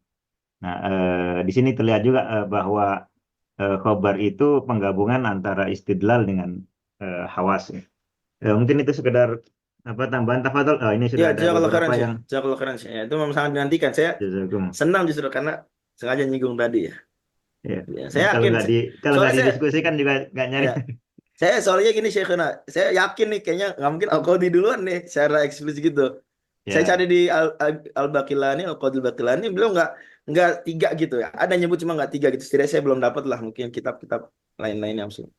Tapi saya yakin banget ada Dan itu sebelum mungkin beliau. juga di kitab yang sudah nggak nyampe ke kita ya, Betul, dari betul, iya. Abul Hasan Al-Asy'ari. Heeh. Tapi Atau mungkin kebetulan persis bisa jadi disampaikan Imam Ibnu Furaq. Al-Barbahari atau Imam Ahmad juga bisa jadi, atau yang sebelum Imam Asy'ari bisa jadi Ya. bukunya ya gitu. Rahimahullah. Bisa jadi kayak Ibnu Khuzaimah, Ad-Darim, Al-Bukhari juga Ya. menyampaikan itu ya, Kak. Tapi biasa mereka fokus lebih spesifik, karena kalau masalah his itu kan sudah mujma' bainan uqala ya. Sehingga tidak dibahas lagi. Makanya Imam Syafi'i di Ar-Risalah kan sering menyebut ini, Ustaz, apa nassan wastidlalan. Sesuatu yang tidak muayyanah itu imman nas imma istidlal. Istidlal ini bisa meyakinkan, bisa setengah-setengah gitu. Lebih aplikatif lah. Ya. Karena orang mengingkari his itu sudah di luar. Baik, ada beberapa yang sudah ngacung, tafadhol. Silakan langsung di ini, Ustaz. Apa namanya? Filsuf serius. Filsuf Asy'ari serius, silakan. Siapa itu? Assalamualaikum Dari warahmatullahi Bandung wabarakatuh. kayaknya. Ya, dari Bandung. Waalaikumsalam warahmatullahi wabarakatuh. Nama Ya. dengan siapa? Dengan Irfan. Bib Irfan. Namanya Ustaz. begitu. Ya, Anda mau nanya tentang apa mendapatkan pengetahuan itu apakah bisa lewat dua cara? Pertama lewat spekulasi, kedua lewat argumen silogistik. Gitu, Ustaz. Iya. Dua-duanya biasa kalau di buku-buku pembahasan ilm ya nggak bisa. Kalau ilm kita bicara ilm yang yakin nggak. Jadi silogisme enggak ya. Silogisme kias mantiki ya, kias fiqhi enggak itu. Biasanya dibahasnya begitu. Kias fiqhi yufidu dhon, kias mantiki yufidul yakin. Tapi ya tentu saja itu ada diskusi lebih jauh soal itu. Tapi kalau yang dimaksud dengan silogisme itu adalah kias mantik dalam ilmu mantik, ya, premis 1, premis 2, minor mayor gitu, kemudian apa? Konklusi itu yaitu menurut para orang-orang ulama yang bicara soal ini itu yakin. Tapi kalau spekulatif enggak. Meskipun Allah. masuk 24 valid forms-nya tetap nggak bisa. Ya enggak, ini dulu yang apa spekulatif, apa Silogisme. silogisme. Kan silogisme ada yang muntij, ada yang nggak muntij ya. Ada yang menghasilkan punya simpulan benar, valid, ada yang nggak valid. Itu jadi dilihat juga nggak semuanya valid juga. Ya 24 itu mungkin maksudnya yang valid. Yang valid ya, kalau yang valid iya. Makanya iya semuanya. Cuma kan ada yang dekat dengan akal normal gitu, kayak yang syakal awal gitu ya. Ada yang jauh ya, seperti syakal robi, syakal keempat gitu. Tapi semuanya selama itu valid ya, maka itu iya. Kata para manatikoh itu memberikan keyakinan. Nah itu sebenarnya salah satu akal nadhur yang dibahas tadi ya itu. Silogisme seperti itu memberikan keyakinan. Allah alam. Jazakallah khair. Ya. Ada lagi silakan. Atau kita jawab Silakan ya, sebelum dibaca yang di chat, yang bisa langsung ya, 3 kali ya langsung. langsung angkat tangan. Yang langsung 3 orang. Di situ baru kita buka. Silakan Ustadz Agung.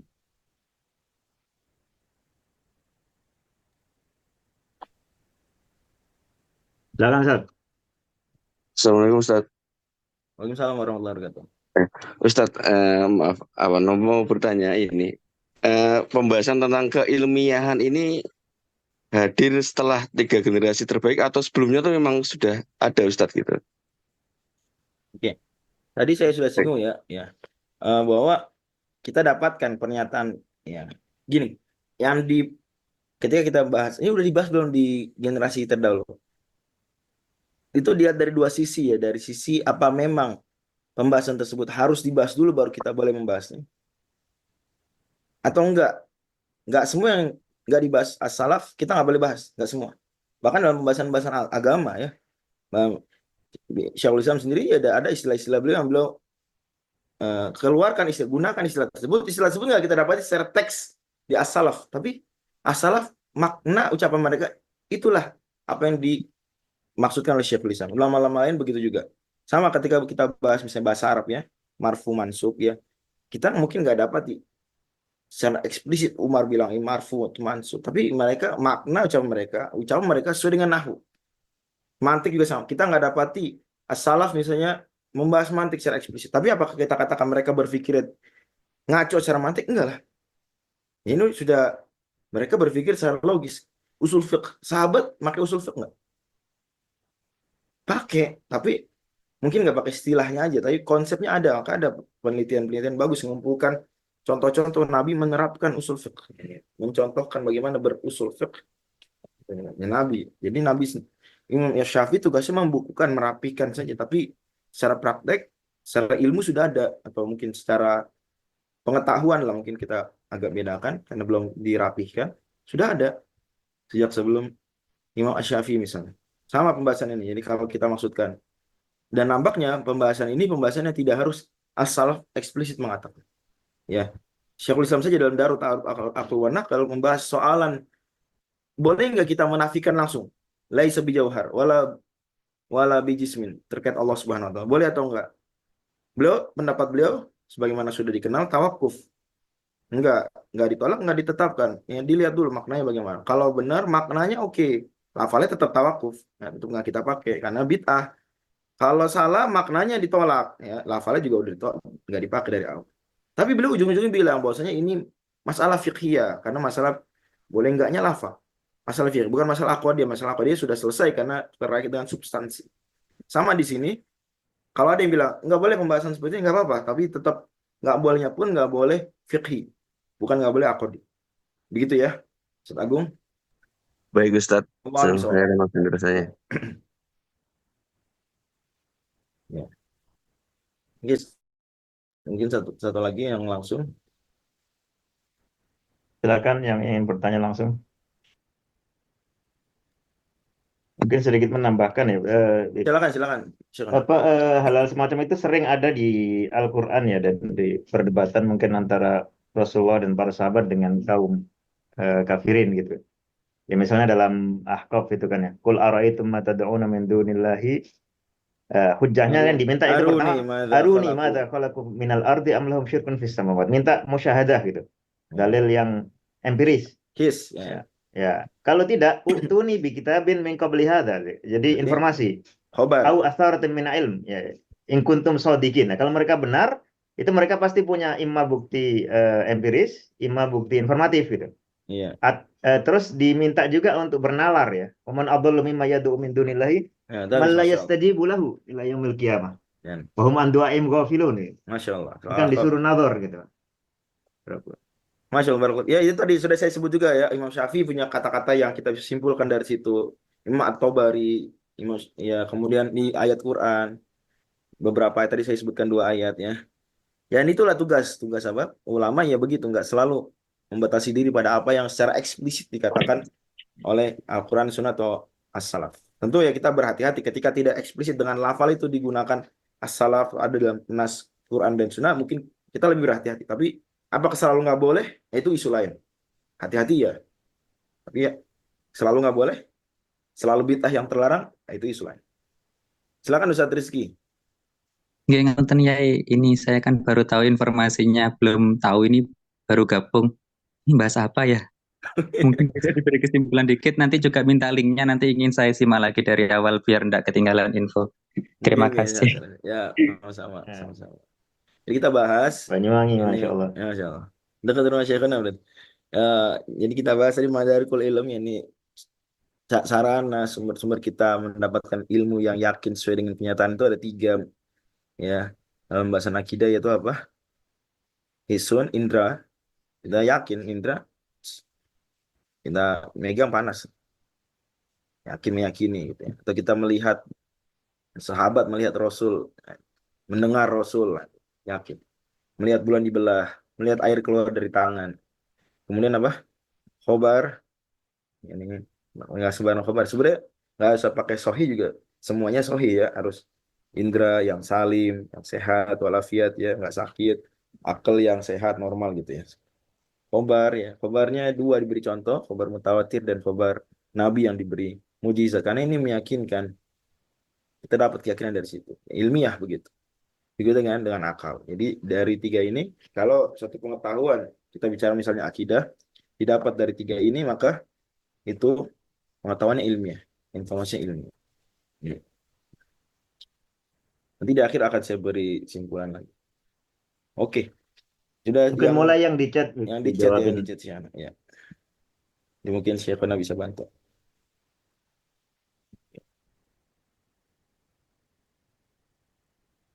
Oh, ini udah ada yang saling menjawab ya.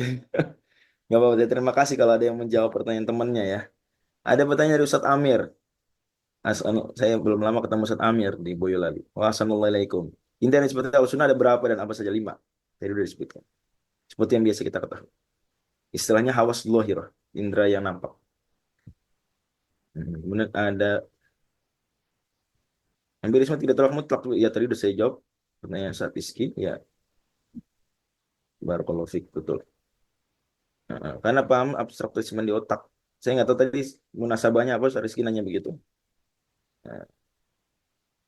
Ya, tapi oh iya, bantahan terhadap empirisism dan scientism ya. Bil adilah itu apa ya. Bukti-bukti ya. Nanti beliau sebut gini. Syekh Kiai Setio ya, Syekh Setio. Nanti Syekh Muhammad Abdul Wahab bikin pertanyaan begini. Di usul salah masih. Fa idza qila laka, kalau ditanyakan padamu, bima arafta rabbak, dengan apa kamu ma'rifatu? Dengan apa kamu mengenal Tuhan? Ada yang bisa lanjutin nggak apa lanjutan matanya? Fa idza qila laka bima arafta rabbak. Lanjutin dong. Ada yang hafal usul salasah? Bi ayatihi wa Bi makhluqatihi. ayatihi wa makhluqatihi wa min ayatihi lailu wan nahar wa syamsu wal qamar wa min makhluqatihi samawati sab' wal aradina sab' wa man fihi wa ma bainahuma wa man fihin, kan gitu ya. Wa dalilu qauluhu ta'ala bla bla bla. Jadi beliau bilang kita kenal Allah dengan apa? Oh, dengan nazar, bahasa istilah kalau di ilmu akidah. Nazar ya. Bi ayati wa makhluqati, melihat alam. Wah, alam kata orang Arab Badui ada jejak, berarti ada yang lewat. Ada kotoran unta, berarti ada unta tadi lewat. Ada alam. Begitu bintang semua, masa nggak ada yang nyiptain? Nah, ada penciptaan. Itu nazar yang sederhana, dalil jumli istilahnya Ibnu Mufli dalam usul fiqh. Itu Syekh Muhammad Abdul Wahab itu adilah ini. Jangan sampai, karena ada hadis ya, orang jawabnya gini. Ditanya man rabbuka di akhirat ya, di alam kubur. Kemudian dia bilang gini, la adri, sami'tun nasa yaquluna syai'an faqultu. Saya nggak tahu, saya cuma dengar orang ngomong terus saya ikut-ikutan. Maka nggak boleh berakidah. Nggak boleh, walaupun bisa sah. Cuma nggak boleh berakidah dengan ikut-ikutan doang. Sama sekali nggak ada nazar sedikit apapun. Nggak boleh, dosa. Karena wajib menurut pendapat Mansib Athariyah. Mungkin ada khilaf lah soal itu. Ya well known lah khilaf soal itu. Hukumnya apa? Ya, tapi Athariyah bilang sah, cuma dosa. Bagaimana dalam kitab Mukhtasarul Ifadat. Gitu. Dan yang umumnya kalau akidah cuma ikut-ikutan, itu juga mudah goyah umumnya. Ditanya, kamu kenapa muslim? Ya karena bapak saya muslim. Kalau bapak kamu lahir di Swedia, apa kamu berarti agamanya nggak Islam? Nah, diem dia. Nah, kalau ikut-ikutan gitu, jangan gitu.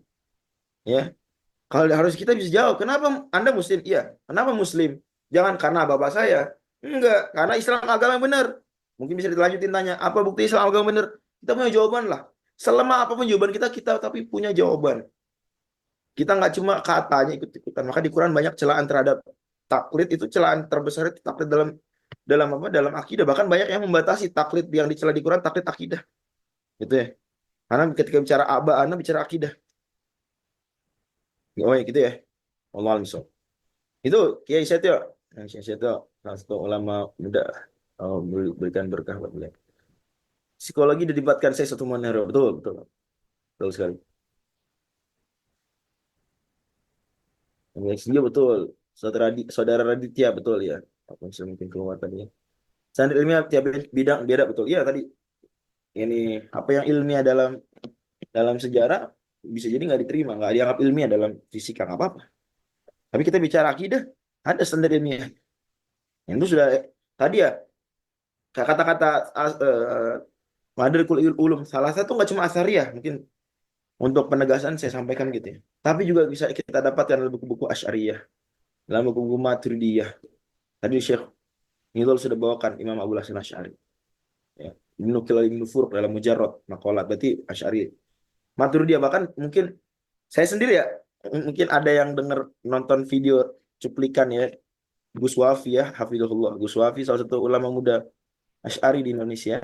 Mudah-mudahan Allah beri taufik, itu ketika bahas ilmiah nyebut ilmiah yang memenuhi salah satu dari 3 Madarikul Ulum. Beliau bawakannya, saya dapat informasi dari kawan-kawan ya di grup, ada Gus Wafi bilang ilmiah itu adalah yang memenuhi salah satu dari 3 Madarikul Ulum. Saya senang, Masya Allah, Alhamdulillah. Ya itulah yang kita menduga ya, ulama muda sekelas Gus Wafi ya jawabnya mantap gitu. Tapi saya nggak menduga beliau ternyata nukilnya dari kitab Athari gitu. Saya udah lama, kira-kira sepekan setelah tahu informasi itu, saya kemudian ada yang kirimin link, saya lihat lah videonya, cuplikannya. Gus Wafi ternyata mengutip kitab apa yang dikutip untuk nyebut tadi his, akal dan khobar. Kitab apa ya? Lawami Bahiyah yang Safari ini gitu. Saya pikir ya, paling-paling umumnya orang kalau gitu nyebut nukilnya Aqaid Nasafiyah. Imam Nasafi sebut di awal-awal kan qala al-haq. Ya, haqiqatul asya'i tsabitah wal ilmu biha mutahaqqiq wa asbabul ilmi thalathah. Kan gitu. Ini kalau dari lulusan Istak tuh. Enggak juga kayak Nasafiyah banyak juga syekhana di pelajaran dia. Banyak juga. Ya. Ya yang biasa ngutip yang dari lulusan Istak. Ya, ada bagus tuh penjelasan Aqaid Nasafiyah ya. Syekh Hamzah Bikri juga nyebut itu ya. Nasafiyah populer. Saya pikir ternyata Lawamil al-Bahiyah, tapi intinya poinnya adalah bahwa ya ulama lah semua ya bilang lah, ulama Islam ya itu bilang demikian, ulama-ulama Islam yang qaulnya mu'tabar dalam ijma di bidang akidah bilang begitu. Itu yang semua Allah alam. Itu jadi dia levelnya udah istiqra tam, udah mantap meyakinkan, ijma pula. Udah ijma itu kan final, absolute and binding. Absolute, final and binding. Ada lagi apa bilang nih? Iya, kalau ada yang betul, ada nih saudara Triman bilang orang tetap kafir meskipun dia diazab, dimatiin, dihidupin lagi. Dia bisa kafir. Gimana caranya dia kafir? Udah dimatiin, kasih lihat neraka, terus dihidupin lagi ke dunia. Masih bisa kafir. Kan Allah bilang gitu. Masih bisa kafir nggak? Coba saya tanya dulu. Masih bisa nggak? Saya tanya ke semua. Masih bisa nggak ada orang, dia nggak percaya akhirat, nggak percaya Tuhan. Sama Tuhan dimatiin, dimasukin neraka, disiksa di neraka, kemudian dihidupin lagi di dunia. Pasti beriman nggak? Sekarang pasti beriman nggak? Atau masih ada kemungkinan nggak beriman? Kemungkinan enggak. Mungkin nggak? Masih ada nggak kemungkinan untuk nggak beriman? Masih ada. Maka Allah bilang di Quran, walau ruddu la'adu limanuhu an. Mereka kalau dibalikin juga bakal mengulang lagi kekafiran. Dan bisa aja bilang, pas udah hidup lagi nih, kamu udah dimatiin sama Tuhan kan? Udah dimasukin neraka, udah dibakar di neraka, dihidupin lagi sekarang. Kata dia bilang apa ntar dia? Dia bisa bilang apa? Kalau ngeyel ya, kalau mukabaroh, dia bisa bilang apa? Dia mengabaikan, dia tidak ilmiahkan hal-hal yang ilmiah sampai bahkan level sedahsyat itu. Dia bisa jawab apa dia? Tetap masih bisa jawab nggak? Tetap masih bisa denial nggak? Masih bisa. Bilangnya apa? ولو ترى إذ وقفوا على النار فقالوا يا ليتنا نرد ولا نكذب بآيات ربنا Kalau kita baca nukadziba. Wan aku namanya ini bal badal كنا makan. Enggak, apa yang akan dikatakan dia, bukan itu. Kan itu acara kalau mereka gini mereka akan bilang mau dibalikin apa? Pasti dibalikin kan masih bisa nggak beriman. Nggak berimannya alasannya apa? Kan udah lihat, udah masuk neraka, udah apa alasannya ntar dia? Apa alasannya? Syubhatnya apa kira-kira? Dalihnya apa dalih? Dia akan bilang apa?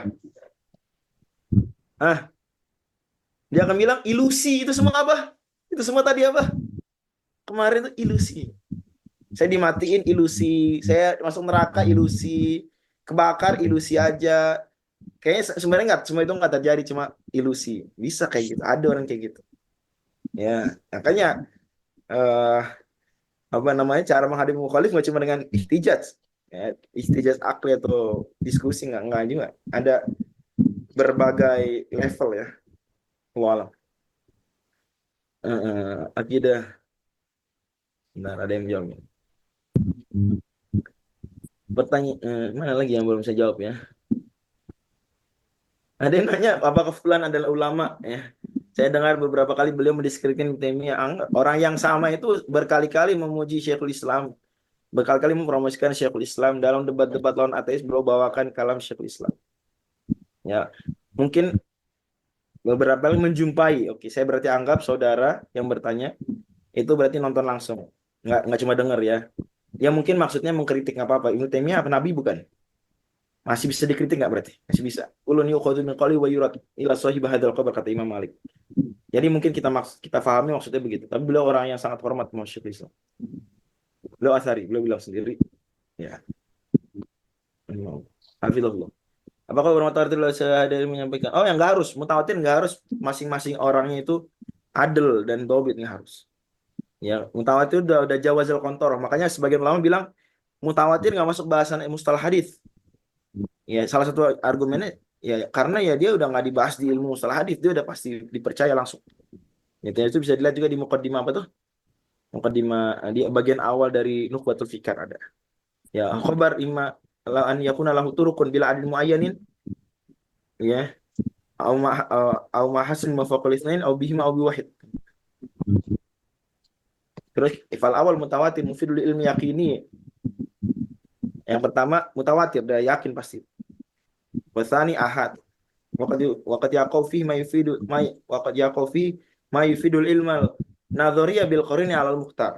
Kemudian mau jelasin. Mustalah dimulai dari bahasan itu. Dalam kitab Nukhbatul Fikar, mustalah hadis dimulai dari bahasan ada yang mutawatir, ada yang enggak.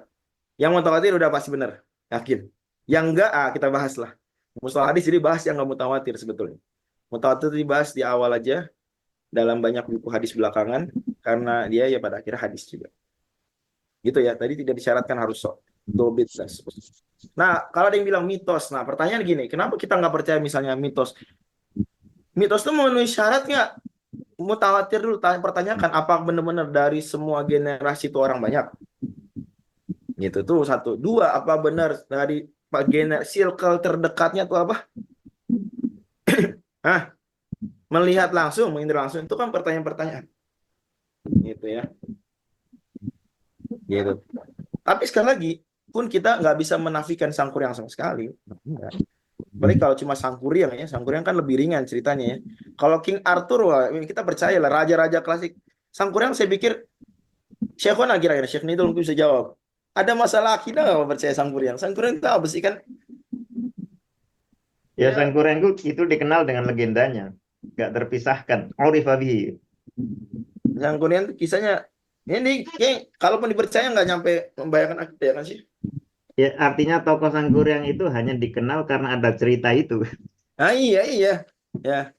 Gitu, Roro jadi, Jonggrang itu juga hanya dikenal karena ada cerita. Dan itu nggak mustahil. 199 candi. Dan nggak mustahil juga yang bisa aja ya ada jin bisa atau apalah, mungkin itu orang soleh punya karomah mungkin atau apa bisa jadi. Gitu. Seperti Sokrates mungkin dia orangnya ada, tapi apakah ini adalah pemikirannya itu kan kita hanya tahu dari ceritanya Plato yang bentuknya drama, belum tentu bukan khobar gitu. Betul. Ada pertanyaan nih tajribat kalau untuk nasab tes DNA bagaimana tradisi dengan ilmu nasab. gini kan, standar ilmiah masing-masing ilmu ada ilmu sendiri ya. Nah, dalam ilmu nasab ini ilmu bagian dari ilmu yang berkaitan dengan syar'i langsung. Ini karena banyak masail syariah berkaitan dengan nasab. Bahkan salah satu maqasid syariah itu apa? Hifdzun nasab ya, istilahnya hifdzun nasab. Jadi menjauhkan ilmu nasab dibilang nggak ada hubungan sama ilmu syariah itu keliru. Dia salah satu bagian dari, bahkan Abu Bakar, sahabat-sahabat tabi'in, mereka mewariskan, mengajar ilmu nasab, dipelajari. Bahkan ada ta'alamu ansabakum, riwayat-riwayat sejenis itu ada ya. Kayak jadi Nabi menyuruh untuk belajar apa? Belajar nasab lah kurang lebih, atau setidaknya itu hal yang well known. Saya tidak hadir di kepala saya sekarang apakah hadis ada yang secara eksplisit bilang pelajari nasab ya. Dugaan kuat saya ada, mungkin nanti bisa dibantu. Jadi ilmu nasab bagian dari ilmu keislaman. Ya mungkin dia bukan ilmu ghoyat ya, bukan ilmu maqasid, ilmu ghoyat seperti tafsir, fikih, hadis, tapi dia bagian ilmu keislaman. Ya, ilmu keislaman. Ilmu syar'i karena dia metodenya syar'i. Ya, ada hadis-hadis bicara tentang metode ilmu nasab. Ilmu nasab itu ada metodenya, dan Islam ini Masya Allah ya, kalau ilmu Islam ini umat yang menjaga nasab, cari umat lain tidak sedahsyat Islam dalam penjagaan nasab. Ya. Bahkan di sebagian ulama bilang kayak sanad, nasab itu ciri khas umat Islam itu. Gitu. Jadi ilmu nasab ini ada ilmunya sendiri, ya. Nah, DNA itu nggak masuk dalam kriteria ilmiahnya ilmu nasab, gitu. Tajribah DNA nggak masuk ya, karena DNA apakah benar-benar dipastikan, ya.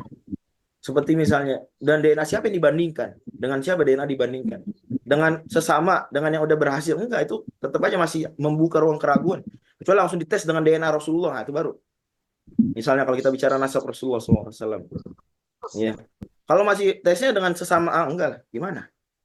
Tes dengan DNA Rasulullah, itu baru. Mungkin lah bisa. Tapi kan enggak begitu ya.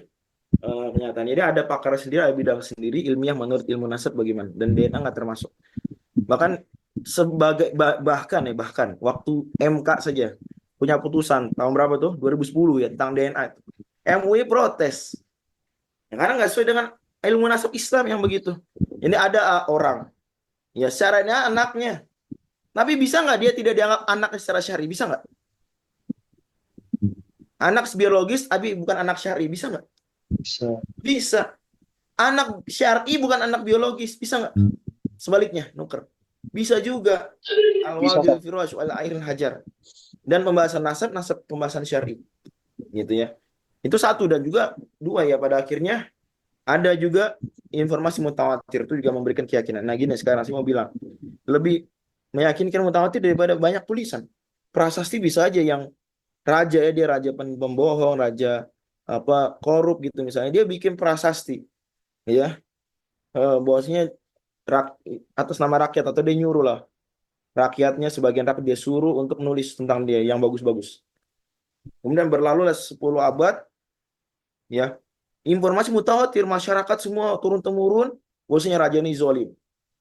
Tapi kita temukan prasasti rajanya dipuji semua rakyat. Kita lebih percaya siapa? Percaya apa? Prasasti atau percaya informasi mutawatir? Hah? Kalau udah kayak gitu. Kita mutawatir meyakinkan ada prasasti yang bisa aja, apalagi kita tahu sejarah ditentukan dan ditulis oleh yang berkuasa. Bisa aja dia nulis yang nggak sesuai fakta, dan ada para Egiptolog tuh menemukan di banyak apa tulisan-tulisan terkait raja-raja Mesir kuno itu bohong, nggak sesuai kenyataan. Ya, gitu. Tapi dia tertulis, jadi jangan terlalu mengedepankan yang terus tulis daripada diriwayatkan secara mutawatir. Gitu. Nah, sama dalam hal ini sebenarnya andai dua-duanya ilmiah nggak bertentangan, ya, tapi tadi ya saya bilang tes DNA masalahnya gitu deh, kita nggak bandingkan dengan DNA yang harus. Tapi itu masuk bidang lain terlalu detail ya. Mungkin ada penekanan ini, apa silakan. Jadi lemahnya nasab seseorang itu tidak berarti ilmu nasabnya itu hancur gitu. Bagaimana adanya hadis dhaif tidak berarti semua hadis dhaif. Jadi kalau misalnya perdebatan soal leluhurnya Ba'alwi ya, Ahmad Muhajir, karena dia informasinya khabar wahid ya, seandainya itu kok tidak kuat atau tidak benar, tidak berarti ilmu nasab itu rusak, karena banyak nasab-nasab yang mutawatir, banyak nasab-nasab yang mustafad gitu. Jadi tidak bisa satu kasus kemudian ditarik untuk menghancurkan satu ilmu pengetahuan, seandainya kasus itu terbukti lemah gitu. Iya, Nah, oke. Ya, ada pertanyaan dari saudara atau Ustadz Umar. Berarti kalau suatu tidak melibatkan akal, nggak ilmiah, bisa dibilang begitu. Karena tadi ya baik khobar maupun his semua melibatkan akal. Maka itu mana tuh taklif, orang mukallaf kalau berakal. Ya, dan makanya di Quran banyak afal taklif dan seterusnya. Ya. Ada pertanyaan dari Buya Ridho, Buya Abdul Latif. Ketimbang copy text, khobar lebih suka screenshot kita, khobar meyakinkan. Iya benar, benar. Makin banyak dalil, makin bisa nggak apa ya. Tapi menafikan keilmiahan, khobar itu urusan lain. Bagaimana cara memahami sifat khobariyah dalam dalil ketika ya. Ini mungkin ini topik banget ya saudara Abu Hamdan, mungkin nggak saya bahas. Jadi nuzul dipahami secara makna bahasa tergantung ya. Makna bahasa fi haqilah fi haqil makhluk itu isu lain. Kalau fi haqil makhluk enggak. Cara bahasa fi haqilah, nah itu ya. Dan itu penting, bagus, banyak penelitian sebagian syekhul ulama-ulama Azhar tentang itu ya. Bahwasanya secara bahasa kalau udah bicara fi haqilah pun ya itu. Itu yang dimaksud mengimani sesuai lughah. Ini fi haqilah, bukan lughah ya. Fi haqil makhluk. Berarti akidah selain Ahlussunnah kita juga ilmiah ya, tapi kenapa keilmuan tidak diterima? Ini garis-garis besar kita kan tadi bahas beriman pada Allah, beriman pada Nabi Muhammad SAW, itu semua ya ilmiah. Masa kita ahli bidah kita katakan dia nggak percaya Allah, nggak percaya Nabi, ya bukan ahli bidah yang masih 72 lagi ya. Udah keluar dari yang itu. Apalagi kalau kita bicara yang lebih dekat lagi, yaitu yang bahkan banyak ulama asarnya masukkan ke dalam Ahlussunnah ya, seperti Asy'ariyah, Maturidiyah, ya rahimahumullah wa hafizahum. Ya, tapi kan ketika masuk rincian, baru di situ diskusi ya, misalnya sifat khobar ya. Bagi itu baru masuk diskusi. Nah, di situ baru nanti kuat-kuatan dalil. Gitu. Kalau dalam pandangan Athariyah ya hadis-hadis misalnya sifat khobariyah itu sudah ada ijma as-salaf untuk tidak menakwil. Misalnya contoh terkait dengan nuzul, terkait dengan apa istiwa gitu ya. Itu ijma tuh udah absolute, final and binding. Hadis marfu, Ummu Salamah mengatakan tentang istiwa ma'lum wal kaifu majhul wal imanu bihi wajib wa su'alu anu bid'ah. Itu Ibu Salamah istri Nabi yang ngomong. Itu pembahasan akidah dihukumi marfu. Penguat lagi. Beberapa riwayat banyak dibawakan ya, misalnya oleh Al-Qadhi Abu Ya'la dan Ibnu Ta'wilat dan ulama-ulama lain seperti Imam Mar'i dalam kitab Aqwalus Sifat. Dari situ maka misal kita bahas contoh sifat khabariyah yang tidak ditakwil kecuali kalau ada pengecualian. Ada rincian soal itu apa kecualinya pun disebut takwil atau enggak, bukan di sini rinciannya, maka itu lebih ilmiah ya. Tapi tetap aja kita harus insaf akui ya, pada akhirnya ada banyak isu-isu perbedaan athariyah dengan non athariyah itu yang levelnya nggak sampai kotor ya, levelnya zon. Nah kalau gitu maka nggak bisa kita hukumi seperti orang mengingkari qat'iyah. Makanya kalau dia mengingkari qat'i kafir. Ketika dia cuma bid'ah, bahkan bid'ahnya banyak yang bilang masih tidak mengeluarkan dari sunnah, sebagian lagi bilang keluar dari sunnah tapi masih sangat dekat, maka itu tentu saja dzon berarti. Itu dzon. Di secara garis besar begitu. Wallahu a'lam. Jadi tetap perbicara ilmu isu yang qat'i gitu ya, besar-besar. Sebagian lagi ini bisa jadi sejarah mengalami tahrif mungkin. Ya, kita udah 2-2 lewat 1 ya. Saya pikir udah keluar. Ada komentar Setajun. Ini kalau nggak salah adiknya Syekh Nidol nih.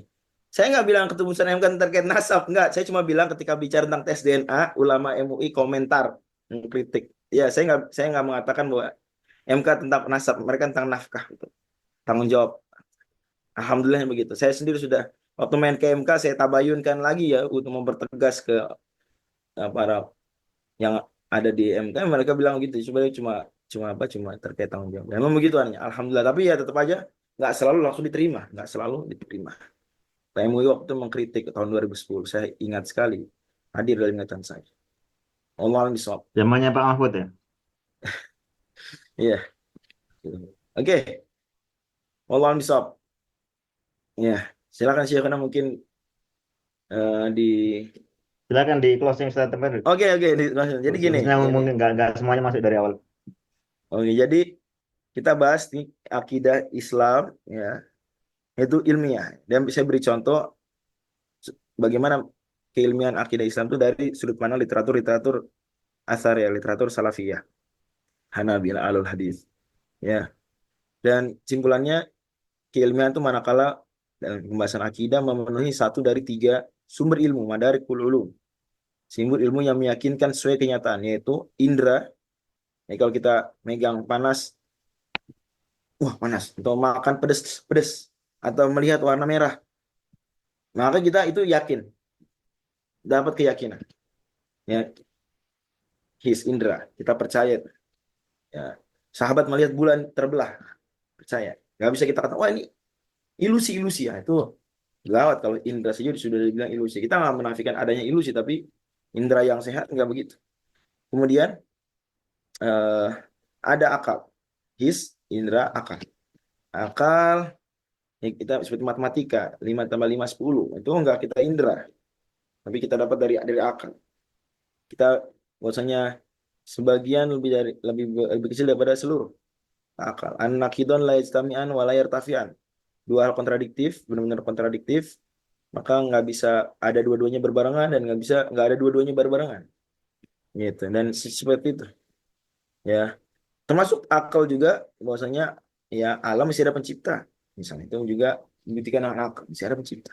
Kalau enggak maka akan terjadi tasalsul misalnya yang mustahil, yang infinite regress atau daur. Nah, itu Allah ajak bicara akal tuh banyak di ayat-ayat Quran, kata Syekh Ibnu Utsaimin ketika menafsirkan surat Yasin itu adalnya nakli ayat tapi ngajaknya akli. Isinya akli. Misalnya contoh surat At-Tur am khuliqu min ghairin am hum khaliqun. Itu ngajak akal. Jadi dengan akal kita sampai kepada titik. Dan akal bisa ya.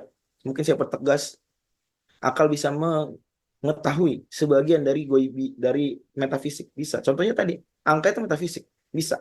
Sebagian. Sisanya nanti, maka kata Allah gini. Ya salmakani ruh, mereka bertanya tentang ruh metafisik. Suatu yang tidak diindra. Kata Allah, kulir ruhu min amri rabbi. Takkan ruh urusan Tuhan. Apakah Allah nafikan pengetahuan kita tentang ruh? Enggak. Wa ma utitu minal ilmi illa qalila. Ada dikit. Jadi akal kita bisa mengetahui metafisik sedikit. Makanya kita ada titik pembahasan akidah yang hanya dengan akal diketahui. Seperti Tuhan ada hanya dengan akal. Kalau dengan akal maka muter-muter. Daur nanti.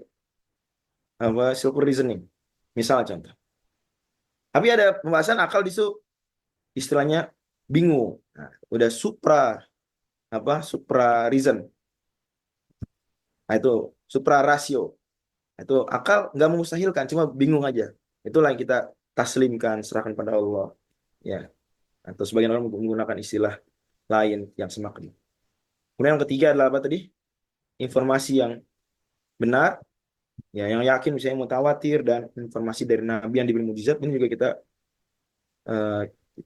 kita yakin kebenarannya, dan itu paduan daripada akal dan indera. Dengan demikian maka semua akidah Islam ya sumbernya kayak gini. 1 dari 3 ini semuanya berarti ilmiah, semuanya besar-besar pembahasan akidah yang usul akidah itu meyakinkan. Ilmiah meyakinkan sesuai dengan kenyataan. Wallahu a'lam bishawab. Itu barangkali, mohon maaf kalau yang kurang berkenan dari materi ataupun penyampaian ataupun waktu. Terima kasih banyak kepada Syekhuna Syekh Nidal yang sudah mendampingi, mau mengajari muridnya yang masih belajar ini. Dan teman-teman sekalian yang mau berhusnudzon hadir di majelis ini, mudah-mudahan Allah beri taufik buat kita, teguhkan akidah kita, agar akidah kita terus di atas Islam, di atas sunnah. Amin ya rabbal alamin. Jazakumullah khairan Wassalamualaikum. Akhwan al-Fadil Habib Ustaz Nur Fajri Ramadan atas penyampaiannya ya. Semoga nanti bahasan-bahasan seperti ini bisa kita lanjutkan dengan tema-tema kelanjutannya atau memperdalam. Dan sebagai informasi untuk kawan-kawan sekalian, insya Allah